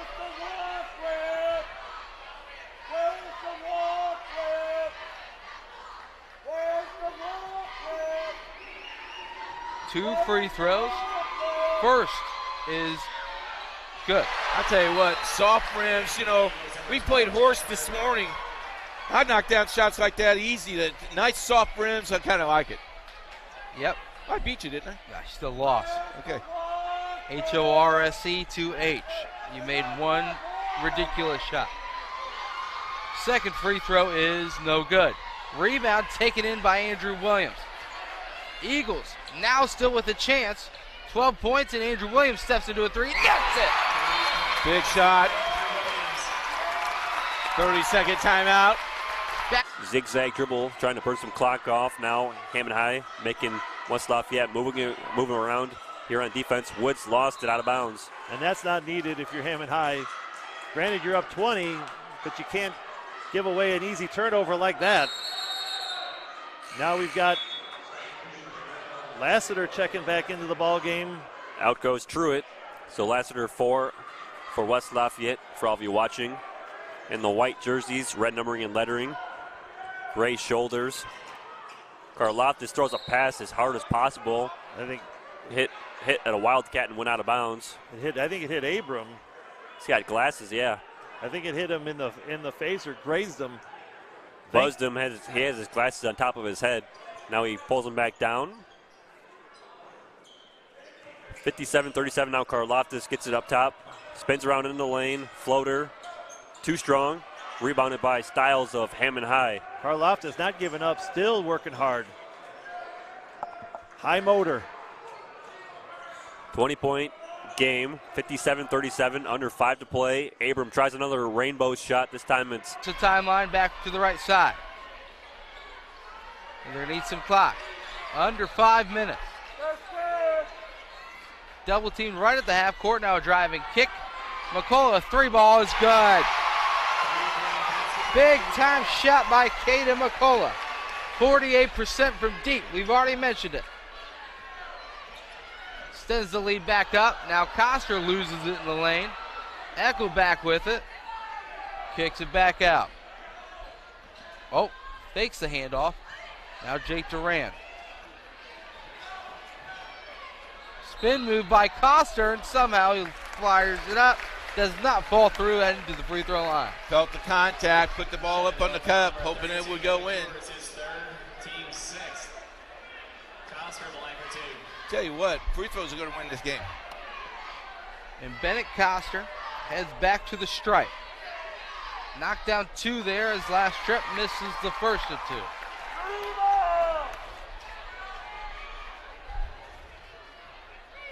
Another free throw upcoming for Bennett Coster. And it's good. 1 for 2 on that trip, and the lead down to 11. You're at 4:20. You know, Keith, another thing I'm very weary of that Shenandoah has been able to exploit is that that Heritage Christian comes with a double team, and that leaves open players for Shenandoah on both sides. Just like this. Nails it. Tell you what is that, 2 in a row? They do a great job inside. He knocked down the big time 3. Evan Coors gets his second 3 of the game. Now Harrison Eckel fakes the 3, backs down the defender and fires it up and in. Tell you what, Eckel's playing. 12 points. Shenandoah. Now you need to stop.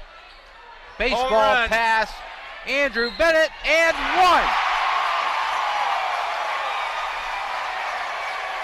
Foul by Bennett Coster. And that is the gamble you take by bringing every defender in the front court. In the backcourt, you have no one back deep to stop that home run pass. Into 3 down in Martinsville. Bloomfield leads Indianapolis Prep 31-25. Let's take a look at this, Keith. You double team, break the double team, you're going to get wide open 3. Yeah, and he knew it. He knew it was in. Andrew Bennett knocks down the free throw for the 3-point play, and now the lead is up to 15. Andrew Williams with the ball. Pass down low to Eckel. Eckel, patience, shot up, no good. Rebound.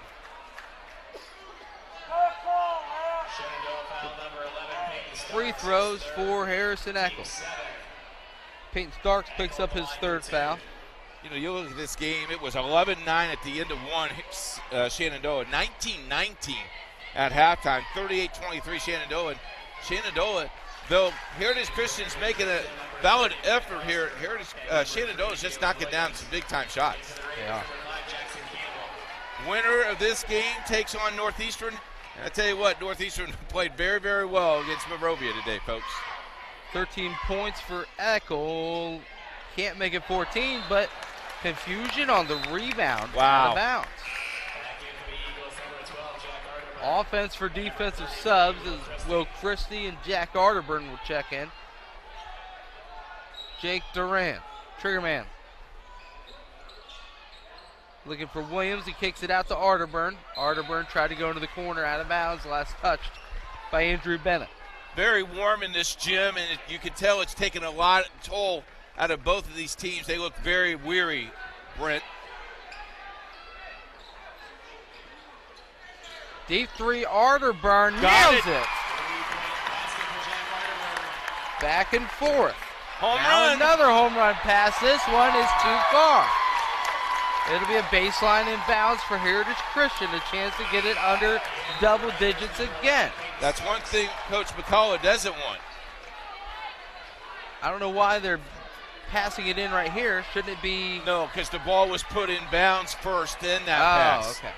I didn't see the inbounds pass. That's why you're here, Keith. Right side. Andrew Williams misses everything. Pass off to the right side. Now another deep pass. Tried to find another pass, and Arterburn takes it back. Jack Arterburn all the way down. High, missed. Rebound, Duran.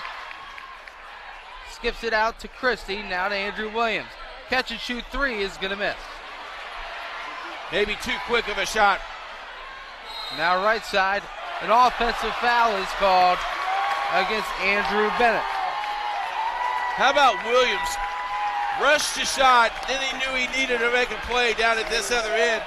And now Christie and him have got together. I think Christie's telling him he's wide open, give him the ball. It's a little 2-man game. Duran goes right side. Arterburn passes it to Eckel. Eckel tipped around, stolen. Shenandoah now elects to slow it down. And a foul is called on Jake Duran. It's going to send a brilliant free throw shooter and Andrew Bennett to the free throw line. One in the bonus. And the 3rd foul on Jake Duran. Clock is now your friend if you're Shenandoah. One to the bonus. Bend at the knees, and the free throw is good. 2nd free throw awarded. And Keith, if Heritage Christian wants to come back, it's got to be threes like this from the corner from Jack Arterburn to do it. And and he needs some great help on the defense side. I tell you what, the physical play underneath the basket has been brutal today. Will Christie across the timeline. A crossover and a drive and a kick. Arterburn, 3 is short. Rebounded by Eckel. Eckel back at the rim is good. They continue trading 2s for 2s, and we're down to 2 minutes in the game. Stolen away by Christie. Christie at the rim. Offensive foul is called. Could have been a 3-point play. Instead, it's a charge.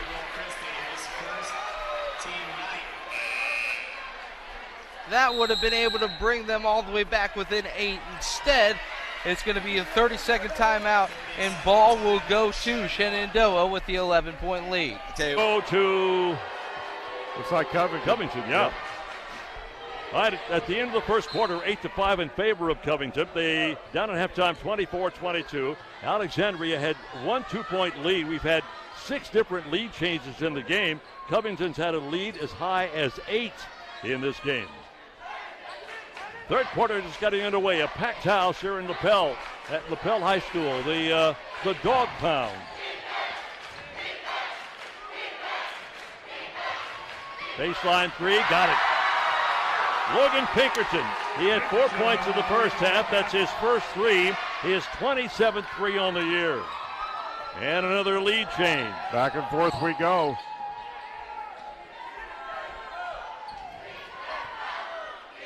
Crowd starting to get into it a little more than they did in the first half.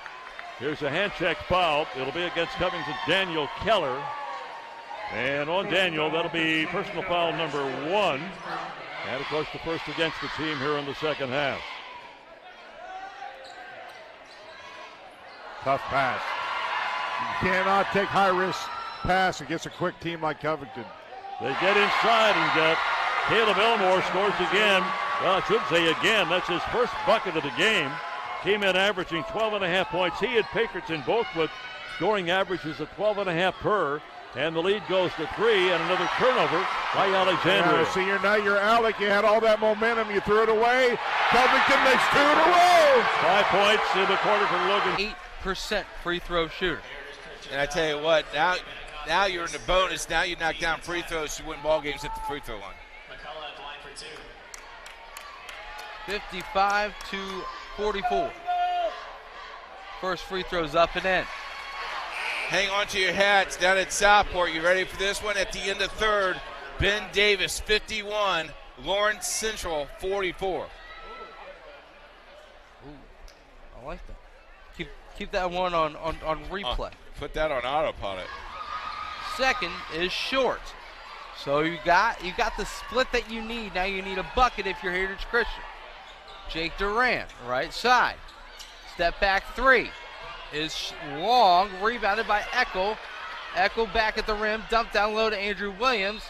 He takes the foul, does not make the shot. So Andrew Williams will head to the free throw line. 2 free throws. That'll be Peyton Stark's 4th foul. I'll tell you what, that was aggressive play by Andrew Williams. Williams at the line. Misses the first, rimmed out on him. Subs into the game, offense for defense, defense for offense. Jalen Williams as well as Bennett Coster will check in. And we'll see what kind of a foul game they play the rest of the way. Christie didn't want to leave the floor. Heritage had 6 guys on the floor. Official says, I can't put the ball in play until somebody leaves. Andrew Williams back at the line. Second free throw rims in. 1 for 2 on that trip. Lead down to 11. Ball inbounded, fouled right away. From one side of the court to the other, the 80% free throw shooter, Jacob Kinsey.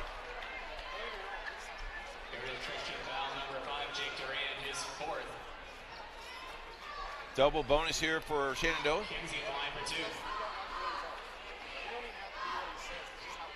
Right now, Brent, you only have to hit 50% of your free throws, just to get to keep this lead as it is. And there you go. There's the jinx for you. Jacob Kinsey, normally an 80% free throw shooter, missed the front end of 2 free throws. Going to have a great game tonight. One more for the 5'11 sophomore. And he misses that one short. Wow. The door is left open a bit. Arterburn 3-ball. Got long. Long. Rebound, tipped out of bounds. Last touch by Shenandoah. And subs into the game. Oh, no. No, that's my offensive team I want on the floor. So it's going to keep Christie and Arterburn out there, and a pass down low. Echo gets fouled right away. There's no need, if you're Shenandoah, there's no need to foul them at the rim.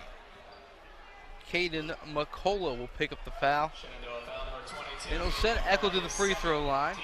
They did save two easy points. Yes, they did. You're right. And Echo checks in at only a 62% free throw shooter. First is good. 10-point game. Echo's having one of those Harrison Echo type fourth quarters. He's got 11. In this quarter? In this quarter alone. Very impressive. Got it. Makes the second. He's got 12 9. in the quarter, and the lead back down to 9. They haven't been able to inch closer than this 9-point spread. Looking to work it in bounds. They do, and fouled right away is going to be Evan Kors. And Evan Kors goes from one side to the other, as he is an 83% free throw shooter. Well, it looks like Coach Bussick's going to empty his bench as well, and Zionsville will get a nice hand from their fans.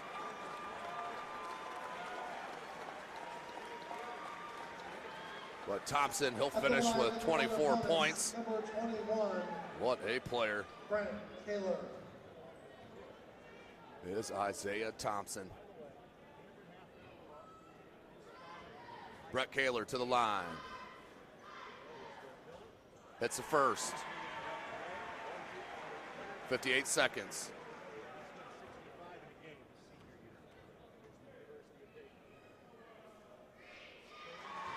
$14-point game. 58 seconds. Zionsville. It's a 7 points for Evan Kors, and back up. Pass up quickly. 71 seconds to play. Raiders standing strong defensively. Eagles need something quick, and it will be a drive and a kick. Arterburn, 3 ball is short. They just have not been able to find the shot from deep, and a foul is called. You knock down that 3, it's a 7-point game. Yes, sir. Instead, Jackson Campbell, 73% from the line, will head to the free throw stripe. Pretty nice that Chuck Bennett and the Speedway Spark Plug, he brought his ball club in for some support today. That was very nice of Chuck. And, you know, coaches around the state of Indiana do a lot of that, and it's pretty cool to see Chuck Bennett and a lot of coaches and their teams here supporting their 2A division. Jackson Campbell just missed the first free throw, makes the second. They have missed 4 out of their last 6. Will Christie, crossover into the lane, dump down low to Eckel, back out to Christie, 3 ball is short. They are struggling to find it from long range, and the advantage is being taken by Shenandoah.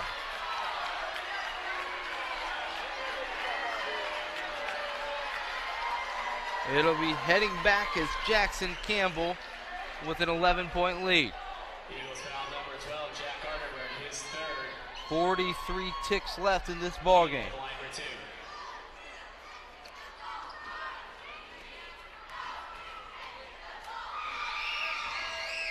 Another missed free throw by Shenandoah. You know, their legs are, looks like they might be a little short tonight, today. Tonight might be an interesting free throw night. Second free throw is good. And yeah, you know, another thing to think about is the fact that Northeastern's game ended about, you know, two and a half hours ago. Now a big drive and a blocking foul and 1. Andrew Williams will not go away quietly. Heading back to the free throw line, a chance to bring it back to 9. You know, you talk about that young team. That young team's watching it on the couch, you know, maybe eating some chips. No soda, probably a lot of water. I don't know about chips either. Oh, yeah. Oh, yeah. Some chips. Got a timeout by Shenandoah. I think this will probably be a full. Yeah, we're going to keep it right here, though, Keith. 37.5 seconds left. It's a 10-point spread. A free throw by Andrew Williams. Be right back in this thing. They are down by 5.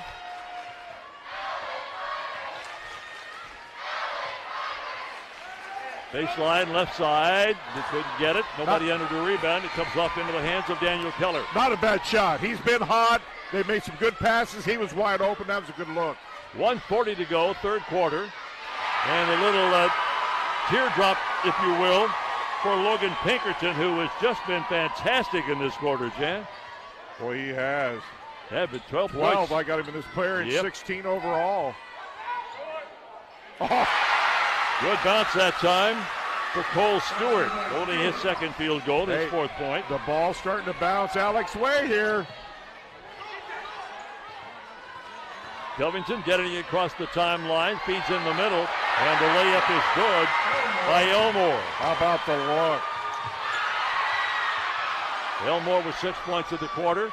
Good ball movement again. Baseline shot, no good. Evans, Godet, and Barb Reed. Barb Reed's went 48-47. Back to you, Brent. Thank you very much, Keith. As it'll be Andrew Williams at the free throw line. And he's going to miss it. Looked like it was almost on purpose, and a rebound taken in by Coster, but Coster threw it away. Coster tried to get rid of it quickly, and he just throws it right into the waiting hands of Jackson Campbell. Eckel picks up his third foul. And Campbell back at the line for 2 free throws. And you know, Keith, what do you see in this matchup tonight if Shenandoah was able to hold on and they get ready to take on Northeastern? They're the same size of ball club. You know, there's no real big man on either team. Both of them shoot the ball very well in the perimeter. I think it will be a 3-point out game. But I think if I'm Shenandoah, might be a little concerned about my legs.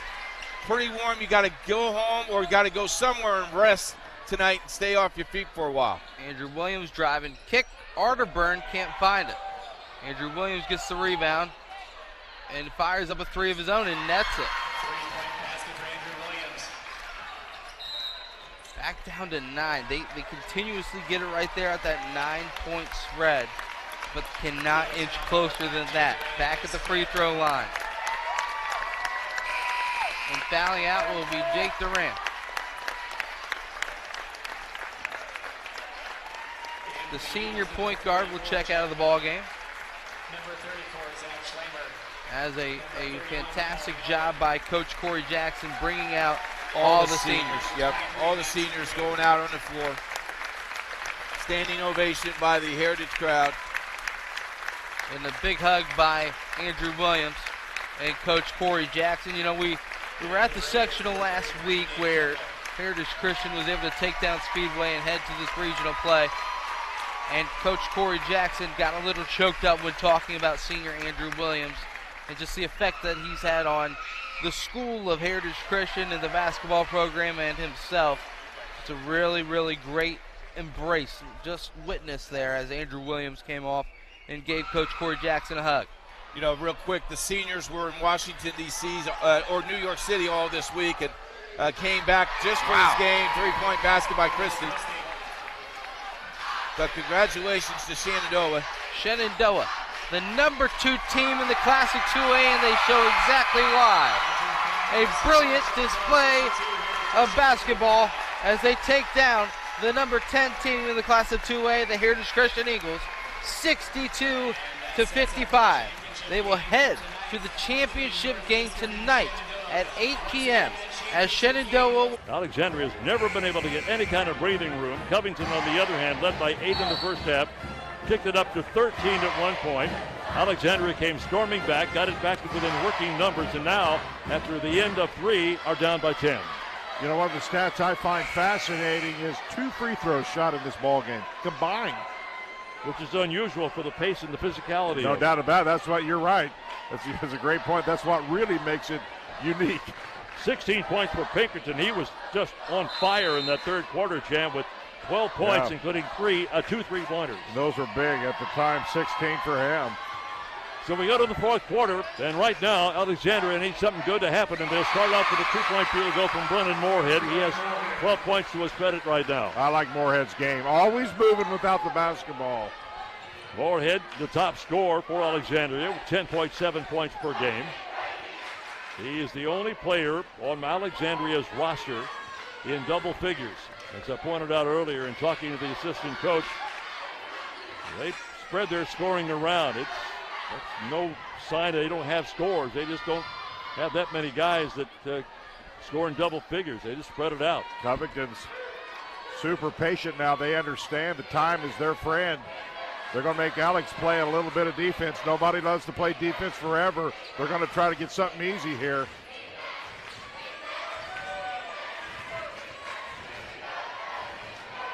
Well, they'll fire the three and knock it down. Inside, outside, baby. That's the beauty of inside, outside. You get the defense to collapse because you're moving and kick it out, and a nice three. Keller has 4 field goals. 3 of them are three-point field goals. Traveling violation, turn the ball over. And it goes back to Covington. Well, Keller shoots 41% from three-point line. If I'm Alex, I got to know where he's at. He is flat out got a beautiful stroke.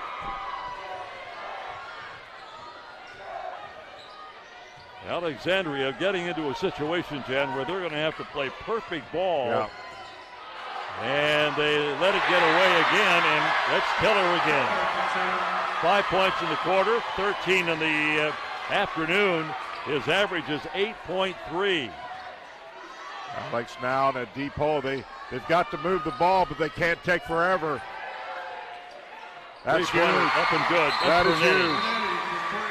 For Bernetti, who averages 8.5 points a game, that is his first basket since the opening quarter when he had a 2-point field goal. Alexandria will take a timeout with 6:19 to go in the fourth quarter, and we'll do the same with the IHSAA Champions Network presented by Indiana Farm Bureau Insurance. You're good at you. You've been you for years, and we're good at your insurance. You're good at laundry basketball. We're good at your insurance. You're good at stopping a gas pump on a 00. We're good at your insurance. You're good at making funny face sandwiches. And we're good at your insurance.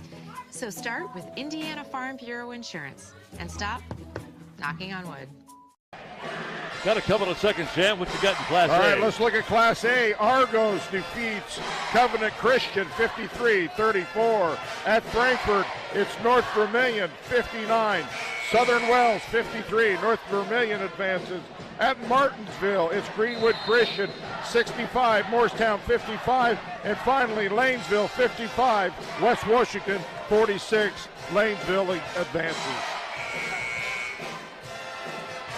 And once again, the winner of this particular regional will play the winner of the North Judson Regional.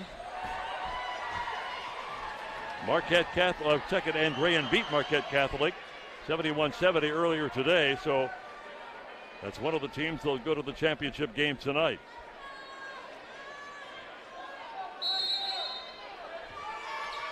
.6:19 to go in the contest.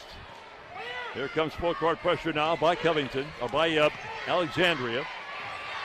Covington breaks it, gets the shot inside, gets the bucket. That's just too easy. That's Ethan Engel getting his first 2 points of the game. Boy, Covington now with 7 players who have scored. We'll make that 6. Inside layup is good for Alexandria. Sam Hensley, he had a 3-point field goal back in the first quarter, and that's his total until right now with a 2-point field goal and 5 points to his credit. Alexandria can't just trade buckets, make not enough time. They got to get some stops. 12, Stewart, his first. Cole Stewart picks up foul number 1.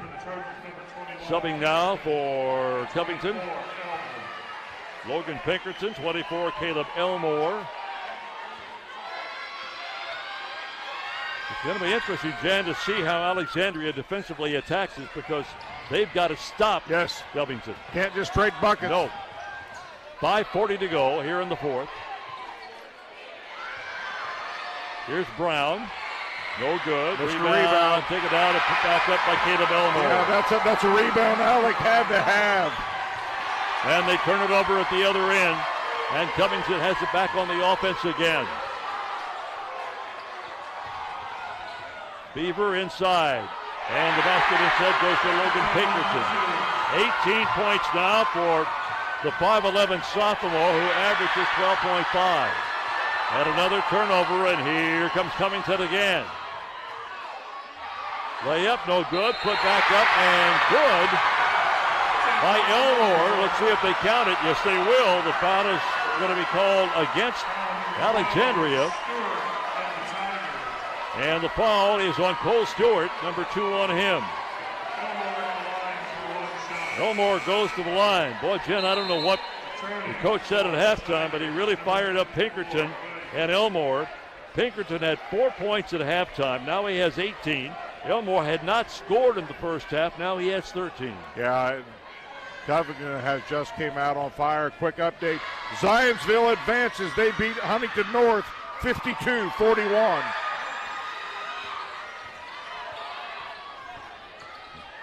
Just moved inside 5 minutes to go in the fourth quarter of a 59-43 ball game. So the lead is back up to 16 again. And the foul. Fouls on the Trojans, 21. Bloomington South advances. They beat Jeffersonville 68-52. Hammond advances. They win 64-40 over West Lafayette. Cade Vernetti, 68% shooter at the line now for Alexandria. And a team we've seen not too long ago, Delta 54, Tippecanoe Valley 28, so Delta moves on.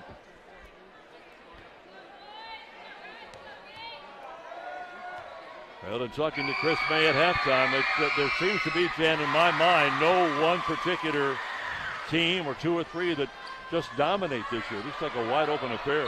Addicts 88, Owen Valley 61. 59-45 in favor of Covington with the basketball in no particular hurry as we approach the midway point of the fourth quarter.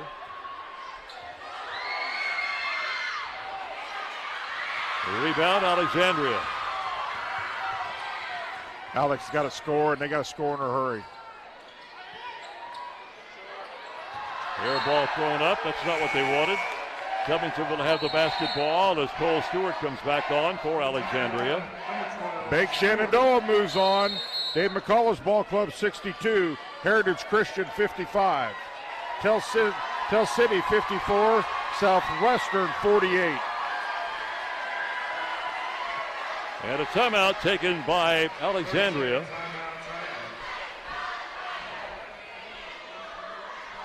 .30-second timeout. We'll keep it here, Big. 4 minutes, 12 seconds to play in ball game. First half was really a contest. After one, Covington led 8-5. Alexandria up by a deuce at halftime, 24-22, and then they went forever without scoring in the third quarter. Covington went on a 15-0 run. Alexandria did not score till halfway through that third quarter, and still managed to stay close. They were down by 10, 46-36. Trailed at one time by 13. Have been behind by as many as 16, and now trailed by 14. Real quickly, Fort Wayne Blackhawks 65, Gary 21st Century 57, Lafayette Central 65, and Randolph Southern 43. All right, we're down to the halfway point of this fourth quarter in this 2A regional championship afternoon game. Back in for Alexandria, Brennan Moorhead. Moorhead with 12 points leads the scoring for Alexandria.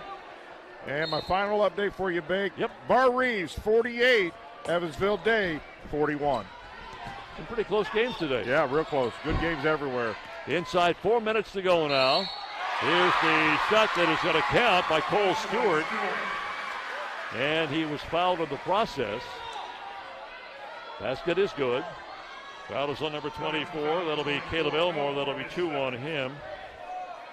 And I don't think I acknowledged the officials in this game. Jeremy Swafford, Kyle Hunt, and J.K. Wider. Great job. Great job, man. Got to hit those. Well, let's be honest, Jan. The only hope Alexandria has right now is to score with the clock stopped. Got to hit free throws. Still only 12 down. I mean, that's still doable, but you got to get some stops. Got to hit your free throws. Got to make some shots. Ethan Engel comes back in now for Covington. We've seen a ton of substitutions in this game. Going to get in that Coffin corner. Covington a little bit fortunate there. You never want to pass that ball to the sideline. Kate Brunetti picks up number 2 foul. And we're at 3:52 to go here in the fourth.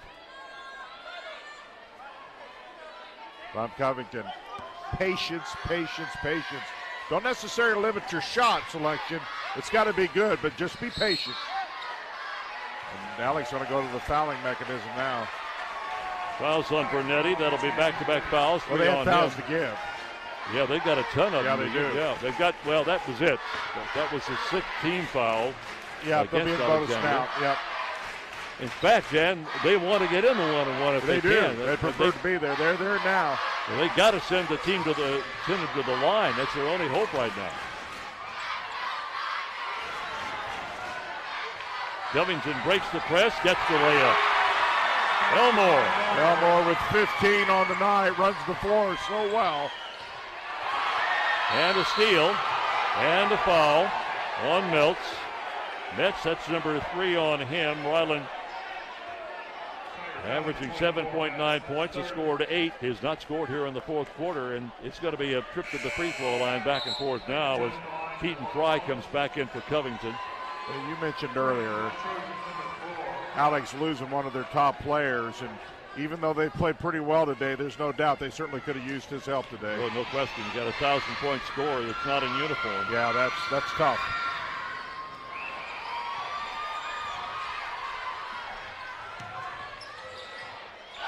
So the long 3 up and good by Hensley. Hensley with his 32nd 3 on the season. And back we come to the other end. Another foul on Bernetti. That'll be 3 in a row on him and 4 altogether. Check it. 4 altogether. Subbing in now for Covington, number 15, Daniel Keller, one of the starters returning to the floor. You know, Beck, one of the things we've seen about this Covington ball club is they got an extra gear when they want to use it. We've seen it in that third period. When they need to score points, they can do it, and they can do it efficiently. Carfault misses the free throw, and out comes Alexandria again. This could be big if Alec could get a shot here, get it under 10. And Still hanging around. Still hanging around. Moorhead now with 14. That young man never stops. We're approaching 3 minutes to go in the game, and an uncontested layup. You'd be better off to foul there. At least make him earn them.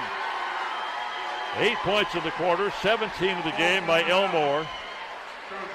And interesting, Covington called the timeout. Well, they may just want to see if they can save their legs for the last 2:58. Back with 2:58 to go in a moment on the IHSAA Champions Network, presented by Indiana Farm Bureau Insurance. Never miss a big game by downloading the IHSAA TV app for free on any device. For your iPhone or Apple TV, check the App Store. On your Android or Android TV device, load up the Google Play Store. Have a Roku or Amazon Fire Stick? We have the app for you. Check us out on Facebook Live, Twitter, or YouTube Live by searching for IHSAA TV. Or as always, click to IHSAATV.org for quick and easy access to your favorite IHSAA live and archived events. Earlier today, it was Frankton 57, Wabash 54 here at LaPel in the regional round of the tournament. So Frankfort will be back tonight at 8 o'clock, as will we, to cover it for you. And I guess, Dan, there's still a glimmer of hope for Alexandria, but they keep giving up those wide open, easy layups. You'd be better off to foul. At least you got to make them earn it, and you stop the clock. But boy, it's tough. They're still within striking distance. 3 minutes in eternity.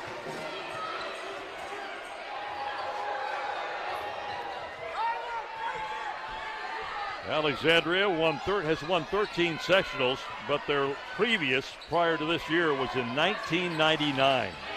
Been that long since they've advanced into the regional round of the tournament. They threw it away. Back in 98, they were the 2A state champions, beating Southwestern Hanover 57-43. Garth Cohn, the head coach of Alexandria at that time. Well, Alec would love to go in the middle here, but they can't be too choosy. They got some points they got to make up. Got to get some shots off here. Well, they ran the offense in the first half very smoothly, and they passed maybe a half a dozen times prior to taking a shot. What an effort. Moorhead just flat out made effort count there.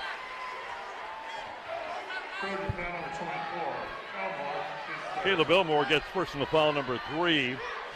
And again, Covington has only committed, that's the 15th foul, so they've got one more to give before the bonus shows up. It's out of bounds, turnover, Alexandria. Couple of subs coming in now for Alexandria. Number 10, Cade Bernetti. Number 3 for Covington, Colton Brown coming back onto the court. Alec loses the possession there.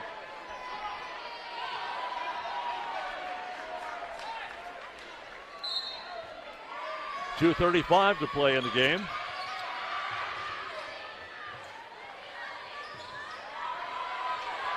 Here is Brown. Good decision there, nothing there.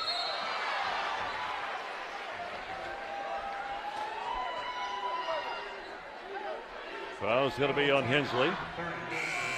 3 on him. Back in for Covington, Heaton Fry. Also returning for Alexandria, 54, Nick Williams. He's not been in the game for a while, Jan. No, he said a lot of that third period. Now he's back in, kind of offense, defense.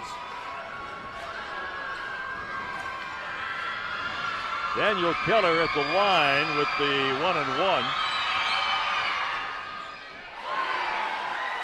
19 now for, check it, 14 for Keller. Only the third free throw for Covington of the day. Hit all of them. And a steal by Beaver. Inside for the layup. Okay, I'm not sure how he did it, but he did it. Two-hand under scoop.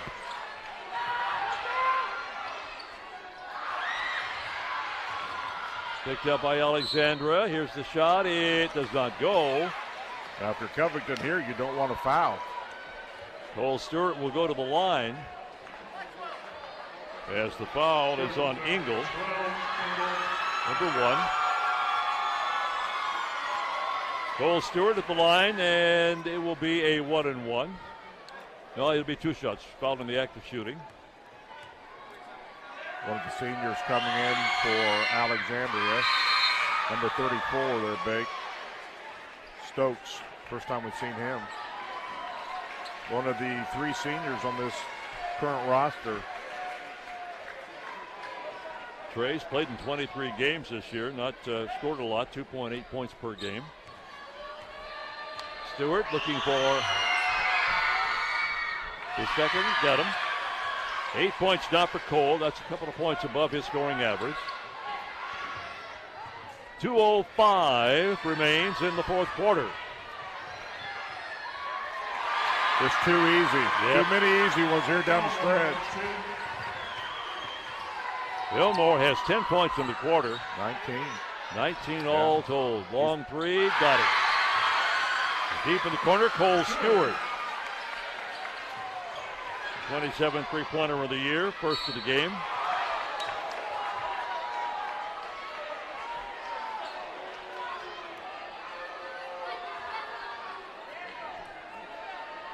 Fouls on Stewart.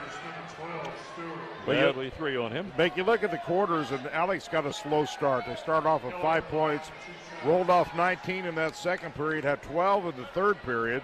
Covington 8 in the first, 14 in the second, 14 in the third.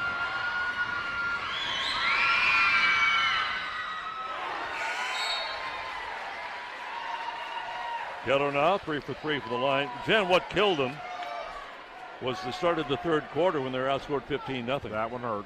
That was a huge run by Covington. And to point out, they went past the 4-minute mark before they ever scored in the quarter. Offense was difficult to come by for a while for Alex. 1:35 to play in the fourth. And the layup is good by Vernetti. Gives him 9 points.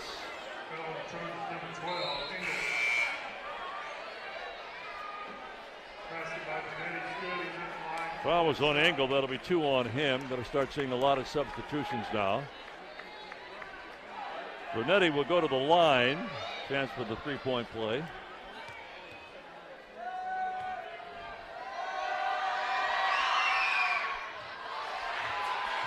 Rebound to Cole Stewart.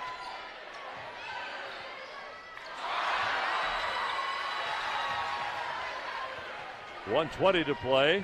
Again, another nice, easy, uncontested layup for Colton Brown. 8 points.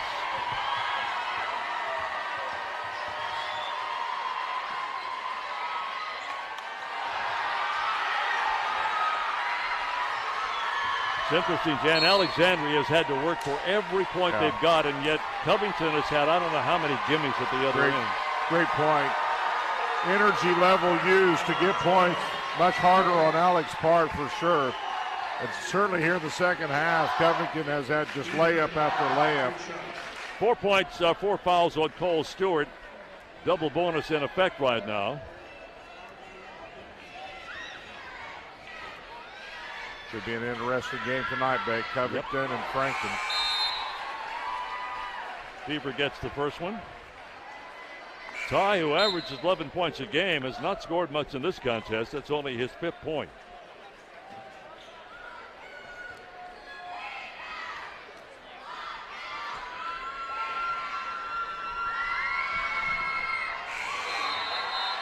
And 6 now for Ty. And we talked about free throw shooting. Covington 71% on the year. Boy, they just flat out haven't missed free throws tonight.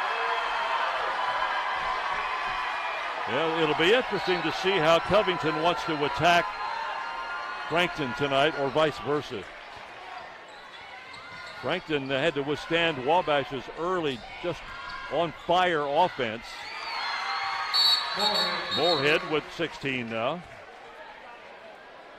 And a timeout by Alexandria, as they will bring Trey Stokes back onto the court with 54.3 to play.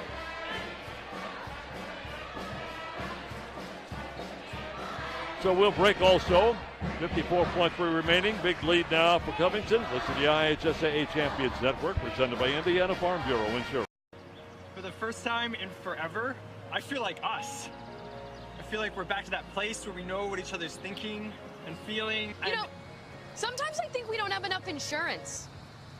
And then I think maybe we have too much.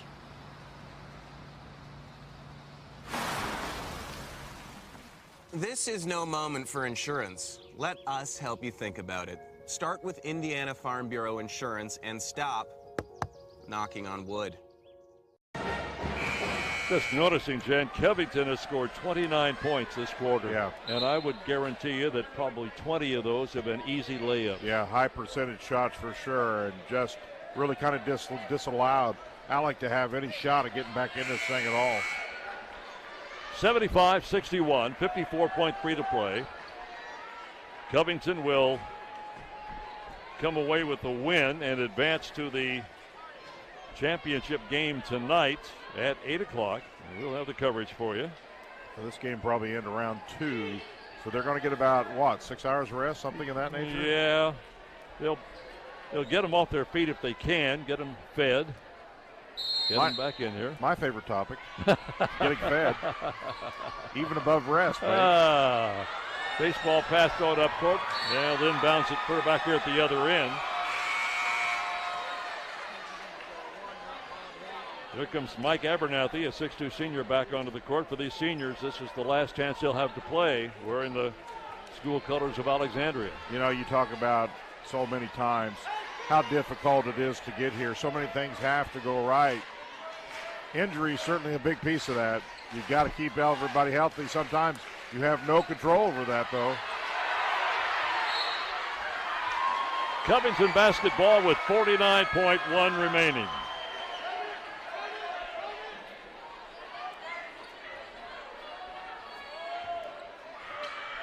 Alexandria still showing spirit, but apparently, Covington committed an inbounds violation, stepped on the baseline. Yeah, you can only move after a made basket. Once the referee hands you a ball, you can't move. It's not traveling, it's a turnover.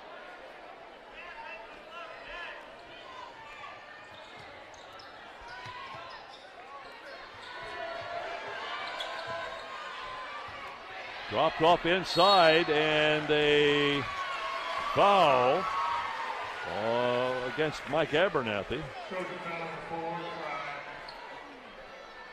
Foul is on Fry. Mike Abernathy, a 58% free throw shooter, will go to the line. He has not played much in this game, has not scored.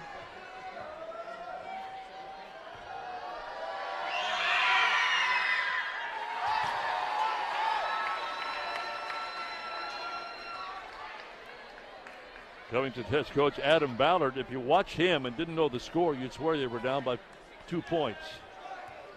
Really working hard down here.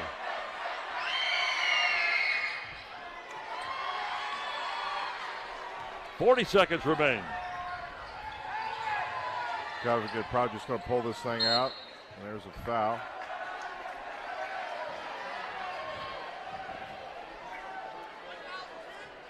That is a game where a lot of things had to go right, quite honestly, for Alec with being a man down. And just that period of time where Covington found that extra gear and their shooting percentage really came to highlight. Bernetti has just fouled out of the game for Alexandria with 9 points.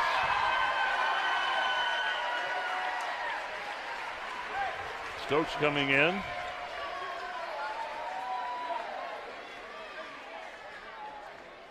I thought a really good officiated game as well this time. I thought both games. Both of them, yeah. The gentlemen have did a great job of controlling the game, not calling too many fouls. You got to call a foul if it's there, but not to get in the nitpicky mode. And they both, I thought both groups of officials were fantastic today. Pinkerton just scored his 20th point. Keaton Fry coming back on now for Covington.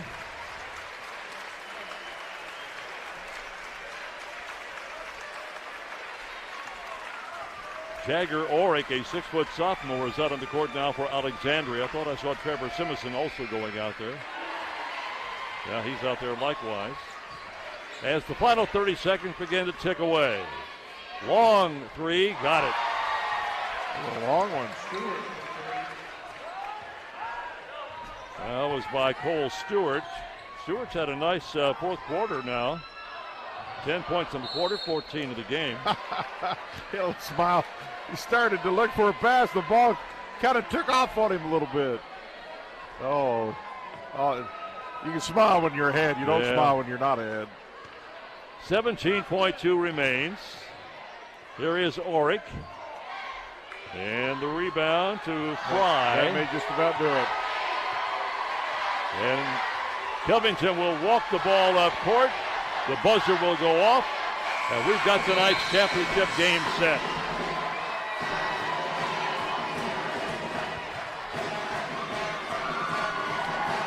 Final score is 77-64. We'll go down to Brad in just a moment. Get a comment from Covington head coach Adam Ballard. That was his 80th